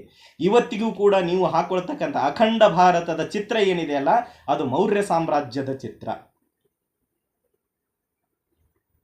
ಇವತ್ತು ಅಖಂಡ ಭಾರತದ ಭೂಪಟವನ್ನು ಏನು ನಕಾಶೆಯಲ್ಲಿ ತೋರಿಸ್ತಾ ಇದ್ದೀರಲ್ಲ ನೀವು, ಅಫ್ಘಾನಿಸ್ತಾನದಿಂದ ಹಿಡಿದು ಕನ್ಯಾಕುಮಾರಿಯವರೆಗಿನ ಅಖಂಡ ಭಾರತದ ಚಿತ್ರವನ್ನು ನೀವೇನಿವತ್ತು ಹಾಕ್ತಾ ಇದ್ದೀರಲ್ಲ, ಅದು ಮೌರ್ಯ ಸಾಮ್ರಾಜ್ಯದ ಭಾರತ. ಅದು ಮೌರ್ಯ ಸಾಮ್ರಾಜ್ಯದ ಕಾಲದಲ್ಲಿ ಮಾತ್ರ ಭಾರತ ಅಖಂಡವಾಗಿತ್ತು. ಮೌರ್ಯ ಸಾಮ್ರಾಜ್ಯವನ್ನು ಹೊರತುಪಡಿಸಿದರೆ ಭಾರತದ ಇತಿಹಾಸದಲ್ಲಿ ಇನ್ನು ಯಾವುದೇ ರಾಜರುಗಳ ಕಾಲದಲ್ಲಿ ಭಾರತ ಅಖಂಡವಾಗಿರಲಿಲ್ಲ. ಯಾವುದೇ ಇತಿಹಾಸವನ್ನು ತೆಗೆದು ನೋಡಿದರು, ಅಲೆಕ್ಸಾಂಡರ್ನಿಂದ ಪ್ರಾರಂಭವಾಗಿ ಇವತ್ತಿನವರೆಗೂ, ಅಂದರೆ ಆಧುನಿಕ ಬ್ರಿಟಿಷ್ ಭಾರತದವರೆಗೂ ಬಂದರೆ ಮೌರ್ಯ ಸಾಮ್ರಾಜ್ಯದ ಕಾಲದಲ್ಲಿ ಮಾತ್ರ ಭಾರತ ಅಖಂಡವಾಗಿತ್ತು. ಗಾಂಧಾರ ಪ್ರದೇಶವನ್ನು ಹೊರತುಪಡಿಸಿದರೆ ಇನ್ನು ಬ್ರಿಟಿಷರು ಬಂದು ಏನು ಭಾರತವನ್ನು ಆಳ್ವಿಕೆ ಮಾಡಲಿಕ್ಕೆ ಪ್ರಾರಂಭ ಮಾಡಿದರೋ, ಆಗ ಬ್ರಿಟಿಷ್ ಭಾರತ ಅಂತ ಏನು ಒಂದುಗೂಡಿತೋ, ಮೌರ್ಯ ಸಾಮ್ರಾಜ್ಯದ ಅಖಂಡ ಭಾರತವನ್ನು ಹೊರತುಪಡಿಸಿದರೆ ಮತ್ತೆ ಭಾರತ ಒಂದಾಗಿದ್ದು, ಮತ್ತೆ ಅಖಂಡ ಭಾರತವಾಗಿದ್ದು, ಮತ್ತೆ ಬ್ರಿಟಿಷ್ ಭಾರತದ ಹೆಸರಿನಲ್ಲಿ ಭಾರತ ಒಂದುಗೂಡಿದ್ದು ಅದು ಬ್ರಿಟಿಷರ ಕಾಲದಲ್ಲಿ ಮಾತ್ರ. ಯಾವತ್ತೂ ಭಾರತ ಮತ್ತೆ ಒಂದಾಗಿಲ್ಲ. ಎಲ್ಲರೂ ತಮ್ಮ ತಮ್ಮ ಚಿಕ್ಕ ಪುಟ್ಟ ಸಂಸ್ಥಾನಗಳ ಸ್ವಾತಂತ್ರ್ಯಕ್ಕಾಗಿ ಹೋರಾಟ ಮಾಡ್ತಾ ಇದ್ರು. ಅಖಂಡ ಭಾರತದ ಕಲ್ಪನೆಯೇ ಇರಲಿಲ್ಲ ಅವರಿಗೆ. ಯಾಕೆ ಇರಲಿಲ್ಲ ಅಂದ್ರೆ ಅವರಲ್ಲಿ ಅನೈಕ್ಯತೆ ಇತ್ತು. ಬೇರೆ ಬೇರೆ ರಾಜರುಗಳ ಜೊತೆಗೆ ಹೊಂದಾಣಿಕೆ ಮಾಡಿಕೊಳ್ತಾ ಇದ್ರು. ಬೇರೆ ಬೇರೆ ರಾಜರುಗಳ ಜೊತೆ ಹೊಂದಾಣಿಕೆ ಮಾಡಿಕೊಂಡು ಪಕ್ಕದ ರಾಜನನ್ನೇ ಸೋಲಿಸ್ತಕ್ಕಂಥ ಕೆಲಸ ಮಾಡಿದರು. ಮುಸಲ್ಮಾನರು ಆಕ್ರಮಣಕಾರಿಗಳು ಅಂತ ಹೇಳ್ತೀರಿ. ಬಾಬರ್ ಭಾರತಕ್ಕೆ ಮೊಘಲ್ ಸಾಮ್ರಾಜ್ಯ ಸ್ಥಾಪನೆ ಮಾಡಲಿಕ್ಕೆ ಬಂದಾಗ ಬಾಬರ್ನನ್ನ ಭಾರತಕ್ಕೆ ಕರೆದು ತಂದವನು ರಾಣಾ ಸಂಘ ಅಂತಕ್ಕಂತಹ ವ್ಯಕ್ತಿ. ಬಾಬರ್ ಹೋರಾಟ ಮಾಡಿದ್ದು ಯಾರ ಮಧ್ಯದಲ್ಲಿ, ಯಾರ ಜೊತೆಗೆ? ದೆಹಲಿಯ ಸುಲ್ತಾನನಾಗಿರ್ತಕ್ಕಂಥ ಇನ್ನೊಬ್ಬ ಮುಸ್ಲಿಂ ದೊರೆಯನ್ನೇ ಸೋಲಿಸಿ ಸಾಮ್ರಾಜ್ಯವನ್ನು ಸ್ಥಾಪನೆ ಮಾಡಿದ. ಹಿಂದೂ ದೊರೆಯನ್ನು ಸೋಲಿಸಲಿಲ್ಲ. ಅವತ್ತು ಇಬ್ರಾಹಿಂ ಲೋಧಿ ಅಂತಕ್ಕಂತಹ ದೆಹಲಿಯ ಸುಲ್ತಾನನ್ನ ಸೋಲಿಸಿ ಬಾಬರ್ ತನ್ನ ಸಾಮ್ರಾಜ್ಯವನ್ನು ಸ್ಥಾಪನೆ ಮಾಡಿದ. ಯಾವ ಹಿಂದೂ ರಾಜರುಗಳು ಅಖಂಡ ಭಾರತವನ್ನು ನಿರ್ಮಾಣ ಮಾಡಿರಲಿಲ್ಲ ಅವತ್ತು. ಇದೆಲ್ಲದಕ್ಕೂ ಕಾರಣ ನಿಮ್ಮ ಭಗವದ್ಗೀತೆಯ ಧರ್ಮ. ಹೀಗಾಗಿ ನಿಮ್ಮ ಭಗವದ್ಗೀತೆಯ ಅಸಮಾನತೆಯ ಧರ್ಮ ಭಾರತದ ಇತಿಹಾಸ 1000 ಸೋಲುಗಳ ಇತಿಹಾಸವನ್ನಾಗಿ ಪರಿವರ್ತನೆ ಮಾಡಿದೆ. ಭಗವದ್ಗೀತೆಯ ವರ್ಣಧರ್ಮ ನಾಶವಾಗಿದ್ದರೆ ಭಾರತದ ಇತಿಹಾಸ 1000 ಗೆಲುವುಗಳ ಇತಿಹಾಸವಾಗ್ತಿತ್ತು. ಭಗವದ್ಗೀತೆ ಬೋಧಿಸ್ತಕ್ಕಂಥ ವರ್ಣಧರ್ಮ ನಾಶವಾಗದೇ ಇರುವುದಕ್ಕಾಗಿ ಭಾರತ ಸೋತು ಹೋಯಿತು, ಭಾರತ ದುರ್ಬಲವಾಗಿ ಹೋಯಿತು. ಏನಾಗಿದೆ ಅಂದರೆ, ಭಾರತ ಸೋತರೂ ಪರವಾಗಿಲ್ಲ, ಶತ್ರುಗಳು ನಮ್ಮನ್ನಾಡಿದರೂ ಪರವಾಗಿಲ್ಲ, ಪರಕೀಯರು ನಮ್ಮನ್ನು ಗುಲಾಮರನ್ನಾಗಿಸಿದರೂ ಚಿಂತೆ ಇಲ್ಲ, ನಮಗೆ ನಮ್ಮ ಧರ್ಮ ಮುಖ್ಯ, ನಮ್ಮ ಧರ್ಮವೇ ನಮಗೆ ಮುಖ್ಯ ಅಂತಕ್ಕಂಥ ನಿಮ್ಮ ಭಗವದ್ಗೀತೆಯ ಧರ್ಮ ಭಾರತವನ್ನು ದುರ್ಬಲಗೊಳಿಸಿದ್ದು. ಬೌದ್ಧ ಧರ್ಮ ಭಾರತವನ್ನು ದುರ್ಬಲಗೊಳಿಸಿಲ್ಲ. ಮತ್ತೊಮ್ಮೆ ನಾನು ಅದನ್ನು ರಿಪೀಟ್ ಮಾಡಿ ಹೇಳ್ತೇನೆ. ಬೌದ್ಧ ಧರ್ಮ ಭಾರತವನ್ನು ದುರ್ಬಲಗೊಳಿಸಿಲ್ಲ. ಬೌದ್ಧ ಧರ್ಮ ಭಾರತವನ್ನು ಒಂದುಗೂಡಿಸಿದೆ. ಬೌದ್ಧ ಧರ್ಮ ಭಾರತೀಯ ಸಮಾಜವನ್ನು ಒಂದುಗೂಡಿಸಿದೆ. ಬೌದ್ಧ ಧರ್ಮ ಭಾರತೀಯ ಸಮಾಜವನ್ನು ಗಟ್ಟಿಗೊಳಿಸಿದೆ. ಭಾರತದ ಸಮಾಜವನ್ನು ವಿಚ್ಛಿದ್ರಗೊಳಿಸಿದ್ದು, ಭಾರತದ ಸಮಾಜವನ್ನು ದುರ್ಬಲಗೊಳಿಸಿ ಆ ಮೂಲಕ ಭಾರತವನ್ನು ರಾಜಕೀಯವಾಗಿ ದುರ್ಬಲಗೊಳಿಸುವಂಥ ಕೆಲಸ ಭಗವದ್ಗೀತೆಯ ಧರ್ಮ ಮಾಡಿದೆ. ಎಷ್ಟೇ ಚಿಕ್ಕದಾಗಿದ್ದರೂ ಕೂಡ ಒಂದು ಗುಂಪು ಮಾತ್ರ ರಕ್ಷಣೆಗಾಗಿ ಇರುವುದು. ಅತ್ಯಂತ ಚಿಕ್ಕ ಗುಂಪು, ಅದು 2% ಮಾತ್ರ ಯುದ್ಧ ಮಾಡ್ತಾ ಇದ್ರು ಅಂದರೆ ಒಂದು ಸಣ್ಣದಾದ ಗುಂಪು ಅಲ್ವಾ ಅದು. ಅಂತಹ ಒಂದು ಸಣ್ಣ ಗುಂಪು ಮಾತ್ರ ರಕ್ಷಣೆಗಾಗಿ ಇರುವುದು. ಇನ್ನೊಂದು ಗುಂಪು ಎಷ್ಟೇ ದೊಡ್ಡದಾಗಿದ್ರೂ ಕೂಡ ಆ ಗುಂಪು ಶಸ್ತ್ರ ಹಿಡಿಯುವ ಹಾಗಿಲ್ಲ. ಶಸ್ತ್ರ ಹಿಡಿಯದೆ ಕೈಕಟ್ಟಿ ನಿಂತುಕೊಳ್ಬೇಕು. ಅದಕ್ಕೆ ಮತ್ತೊಂದು ದಾಖಲೆ ಇದೆ. ಅದು ಕೈಕಟ್ಟಿ ನಿಂತುಕೊಂಡಿದೆ ಅನ್ನೋದಕ್ಕೂ ದಾಖಲೆ ಇದೆ. ಅಲೆಕ್ಸಾಂಡರ್ ಭಾರತದ ಮೇಲೆ ದಂಡೆತ್ತಿ ಬಂದಾಗ, ಅಲೆಕ್ಸಾಂಡರ್ ಭಾರತದ ಮೇಲೆ ದಾಳಿ ಮಾಡಿದಾಗ, ಕ್ಷತ್ರಿಯರು ಯುದ್ಧ ಮಾಡ್ತಿರ್ಬೇಕಾದ್ರೆ ಅರಣ್ಯಗಳಲ್ಲಿ, ಹೊರಗಡೆನೇ ಅಲ್ಲ ಯುದ್ಧ ಭೂಮಿ ಇರುವುದು, ಆ ಅರಣ್ಯದಲ್ಲಿ ಯುದ್ಧ ಭೂಮಿಯಲ್ಲಿ ಯುದ್ಧ ಮಾಡ್ತಿರ್ಬೇಕಾದ್ರೆ ಅಲ್ಲೇ ಸಮೀಪದಲ್ಲಿ ಕೆಲವು ರೈತ ಸಮುದಾಯ ಹೊಲ ಉಳುಮೆ ಮಾಡಿಕೊಂಡು ಏನೂ ನಡೆದಿಲ್ವೇನೋ ಅನ್ನುವಂತೆ ಇದ್ರು. ಮೌರ್ಯ ಸಾಮ್ರಾಜ್ಯದ ಇತಿಹಾಸ ಓದಿದ್ರೆ ಗೊತ್ತಾಗ್ತದೆ. ಅದೇ ಸಂದರ್ಭದಲ್ಲಿ ಮಗಧ ಸಾಮ್ರಾಜ್ಯದ ಇತಿಹಾಸ ಏನಿದೆಯಲ್ಲ, ಮಗಧ ಸಾಮ್ರಾಜ್ಯದ ಮೇಲೆ ಆಕ್ರಮಣ ಮಾಡಲಿಕ್ಕೆ ಬಂದಿರತಕ್ಕಂಥ ಅಲೆಕ್ಸಾಂಡರ್ ಕ್ರಿಸ್ತಪೂರ್ವ 326ರಲ್ಲಿ ಅಲೆಕ್ಸಾಂಡರ್ ಭಾರತದ ಮೇಲೆ ದಂಡೆತ್ತಿ ಬಂದಾಗ ಕ್ಷತ್ರಿಯರು ಯುದ್ಧ ಮಾಡ್ತಾ ಇದ್ರು ಅವನ ಜೊತೆಗೆ. ಅಲ್ಲೇ ಸಮೀಪದಲ್ಲಿ ಕೆಲವು ರೈತ ಸಮುದಾಯ ಹೊಲ ಉಳುಮೆ ಮಾಡಿಕೊಂಡು ಏನೂ ನಡೆದೇ ಇಲ್ವೇನೋ ಅನ್ನುವಂತೆ ಆರಾಮವಾಗಿ ಇದ್ರು ಅನ್ನೋದನ್ನ ಮೆಗಾಸ್ತನೀಸ ತನ್ನ ಇಂಡಿಕಾ ಅನ್ನುವಂಥ ಗ್ರಂಥದಲ್ಲಿ ಬರೆದಿರ್ತಾನೆ. ಈ ಮೆಗಾಸ್ತನೀಸ ಚಂದ್ರಗುಪ್ತ ಮೌರ್ಯನ ಆಸ್ಥಾನಕ್ಕೆ ಭೇಟಿ ಕೊಟ್ಟಂತ ಗ್ರೀಕ್ ರಾಯಭಾರಿ, ಗ್ರೀಕ್ ದೇಶದ ರಾಯಭಾರಿ. ಆ ಗ್ರೀಕ್ ದೇಶದ ರಾಯಭಾರಿಯಾಗಿರ್ತಕ್ಕಂಥ ಮೆಗಾಸ್ತನೀಸ ಮೌರ್ಯ ಚಕ್ರವರ್ತಿ ಚಂದ್ರಗುಪ್ತನ ಆಸ್ಥಾನಕ್ಕೆ ಭೇಟಿ ಕೊಡ್ತಾನೆ. ಇಂಡಿಕಾ ಅಂತಕ್ಕಂಥ ಪುಸ್ತಕವನ್ನು ಬರೆದಿರ್ತಾನೆ. ಇತಿಹಾಸದಲ್ಲಿ ನಾವು ಕೂಡ ಓದಿದ್ದೇವೆ. ಪ್ರಾಚೀನ ಭಾರತದ ಇತಿಹಾಸವನ್ನು ಕಟ್ಟಲಿಕ್ಕೆ ಸಹಾಯ ಮಾಡಿರ್ತಕ್ಕಂಥ ಅತ್ಯಂತ ಪ್ರಮುಖವಾದ ಗ್ರಂಥಗಳು ಯಾವುವು ಅಂದರೆ ಅದರಲ್ಲಿ ಇಂಡಿಕಾ ಕೂಡ ಒಂದು. ಮೆಗಾಸ್ತನೀಸನ ಇಂಡಿಕಾ, ಕೌಟಿಲ್ಯನ ಅರ್ಥಶಾಸ್ತ್ರ, ಫಾಹಿಯಾನನ ಗೋಕೋಕಿ, ಹುಯನ್ ಸಾಂಗನ ಸಿಯುಕಿ. ಸೊ ಪ್ರಾಚೀನ ಭಾರತದ ಇತಿಹಾಸವನ್ನು ಕಟ್ಟುವಲ್ಲಿ ಪ್ರಮುಖ ಪಾತ್ರ ವಹಿಸಿರ್ತಕ್ಕಂಥ ಗ್ರಂಥಗಳು, ಅಂಥದ್ರಲ್ಲಿ ಇಂಡಿಕಾ ಕೂಡ ಒಂದು, ಮೆಗಾಸ್ತನೀಸನ ಇಂಡಿಕಾ ಕೂಡ ಒಂದು. ಆ ಮೆಗಾಸ್ತನೀಸ ಇಂಡಿಕಾ ಅನ್ನುವಂತಹ ಗ್ರಂಥದಲ್ಲಿ ಬಹಳ ಸ್ಪಷ್ಟವಾಗಿ ಬರೆದಿಟ್ಟಿದ್ದಾನೆ, ಅಲೆಕ್ಸಾಂಡರ್ ಭಾರತದ ಮೇಲೆ ದಂಡೆತ್ತಿ ಬಂದಾಗ, ಅಲೆಕ್ಸಾಂಡರ್ನ ಕಡೆಯವನೇ ಇವನು ಮೆಗಾಸ್ತನೀಸ್. ಅಲೆಕ್ಸಾಂಡರ್ ಭಾರತದ ಮೇಲೆ ದಂಡೆತ್ತಿ ಬಂದಾಗ ಕ್ಷತ್ರಿಯರು ಅವನ ಜೊತೆಗೆ ಯುದ್ಧದಲ್ಲಿ ನಿರತರಾಗಿದ್ದರು. ಯುದ್ಧದಲ್ಲಿ ಅವು ಹೋರಾಟ ಮಾಡ್ತಾ ಇದ್ರು. ಅದರ ಪಕ್ಕದಲ್ಲೇ ಉಳುಮೆ ಮಾಡಿಕೊಂಡು ಕೆಲವು ರೈತರು ಏನೂ ನಡೆದಿಲ್ವೇನೋ ಅನ್ನುವಂತೆ ಆರಾಮವಾಗಿ ಇದ್ದರು. ಇಂತಹ ಒಂದು ಅಸಮಾನತೆಯ, ಇಂತಹ ಒಂದು ವಿಚಿತ್ರವಾದಂಥ ಸಾಮಾಜಿಕ ವ್ಯವಸ್ಥೆಯನ್ನು ಭಾರತ ಸೃಷ್ಟಿ ಮಾಡಿದೆ ಅನ್ನೋದನ್ನು ಮೆಗಾಸ್ತನೀಸ ತನ್ನ ಇಂಡಿಕಾದಲ್ಲಿ ಬರೆದಿರ್ತಾನೆ. ಇಂತಹ ರಾಷ್ಟ್ರವನ್ನು ಯಾರು ರಕ್ಷಣೆ ಮಾಡಲಿಕ್ಕೆ ಸಾಧ್ಯವಿದೆ ಹೇಳಿ? ಈ ಕಾರಣಕ್ಕಾಗಿ ಭಾರತದ ಇತಿಹಾಸ 1000 ಸೋಲುಗಳ ಇತಿಹಾಸವಾಗಿದೆ, 1000 ಗೆಲುವುಗಳ ಇತಿಹಾಸವಾಗಿಲ್ಲ. ಬುದ್ಧನನ್ನು ಸ್ವೀಕಾರ ಮಾಡಿದ್ದಾರೆ, ಬುದ್ಧನ ಸಂದೇಶವನ್ನು ಸ್ವೀಕಾರ ಮಾಡಿದ್ದಾರೆ, ಬುದ್ಧನ ಮಾನವೀಯತೆಯನ್ನು ಸ್ವೀಕಾರ ಮಾಡಿದ್ದಾರೆ, ಬುದ್ಧನ ಅದ್ಭುತವಾದ ಸಿದ್ಧಾಂತವನ್ನು ಸ್ವೀಕಾರ ಮಾಡಿದ್ದಾರೆ. ಭಾರತ ದುರ್ಬಲವಾಗ್ತಿರ್ಲಿಲ್ಲ. ಬುದ್ಧ ಸಮಾಜವನ್ನು ಒಂದುಗೂಡಿಸ್ತಕ್ಕಂಥ ಕೆಲಸ ಮಾಡಿದ್ದಾನೆ. ಸಮಾಜವನ್ನು ಒಂದುಗೂಡಿಸುವುದರ ಮೂಲಕ ಸಮಾಜವನ್ನು ಗಟ್ಟಿಗೊಳಿಸುವ ಕೆಲಸ ಮಾಡಿದ್ದಾನೆ. ಒಂದು ಗಟ್ಟಿಯಾಗಿರ್ತಕ್ಕಂಥ ಸಮಾಜ ಮಾತ್ರ ರಾಜಕೀಯವಾಗಿ ಒಂದು ಗಟ್ಟಿಯಾದಂತಹ ರಾಜಕೀಯ ವ್ಯವಸ್ಥೆಯನ್ನು ಹುಟ್ಟು ಹಾಕಲಿಕ್ಕೆ ಸಾಧ್ಯ ಇದೆ ಅನ್ನೋದನ್ನು ಬೌದ್ಧರ ಇತಿಹಾಸವನ್ನು ಓದಿದರೆ ನಮಗೆ ಗೊತ್ತಾಗ್ತದೆ. ಹೀಗಾಗಿ ಭಗವದ್ಗೀತೆಯ ಅಸಮಾನತೆಯ ಧರ್ಮ ಏನಿದೆ, ಇಲ್ಲಿ ಈ ಭಗವದ್ಗೀತೆಯಲ್ಲಿ ಕೊಟ್ಟಿರ್ತಕ್ಕಂಥ ಅಸಮಾನತೆಯ ವರ್ಣ ವ್ಯವಸ್ಥೆ ಭಾರತ ದುರ್ಬಲವಾಗಲಿಕ್ಕೆ ಕಾರಣವಾದದ್ದು. ಇದಕ್ಕೆ ಇನ್ನೂ ಸಾಕಷ್ಟು ದಾಖಲೆಗಳಿದ್ದಾವೆ. ಬೇರೆ ಬೇರೆ ದಾಖಲೆಗಳ ಸಮೇತ ನಾನು ಮುಂದೆ ಭಾರತ ಹೇಗೆ, ಈ ಒಂದು ವರ್ಣ ವ್ಯವಸ್ಥೆ ಭಾರತವನ್ನು ಹೇಗೆ ದುರ್ಬಲಗೊಳಿಸಿದೆ ಅನ್ನೋದನ್ನು ಮುಂದಿನ ಭಾಗದಲ್ಲಿ ಹೇಳ್ತೇನೆ ಅನ್ನೋದನ್ನು ಹೇಳ್ತಾ ಇವತ್ತು ಮಾತನಾಡಲಿಕ್ಕೆ ಅವಕಾಶ ಮಾಡಿಕೊಟ್ಟಂಥ ತಮ್ಮೆಲ್ಲರಿಗೂ ಭೀಮ ವಂದನೆಗಳನ್ನು ಹೇಳಿ ಇವತ್ತಿನ ನನ್ನ 2 ಮಾತುಗಳನ್ನು ಮುಗಿಸ್ತೇನೆ. ಜೈ ಭೀಮ್, ನಮೋ ಬುದ್ಧಾಯ.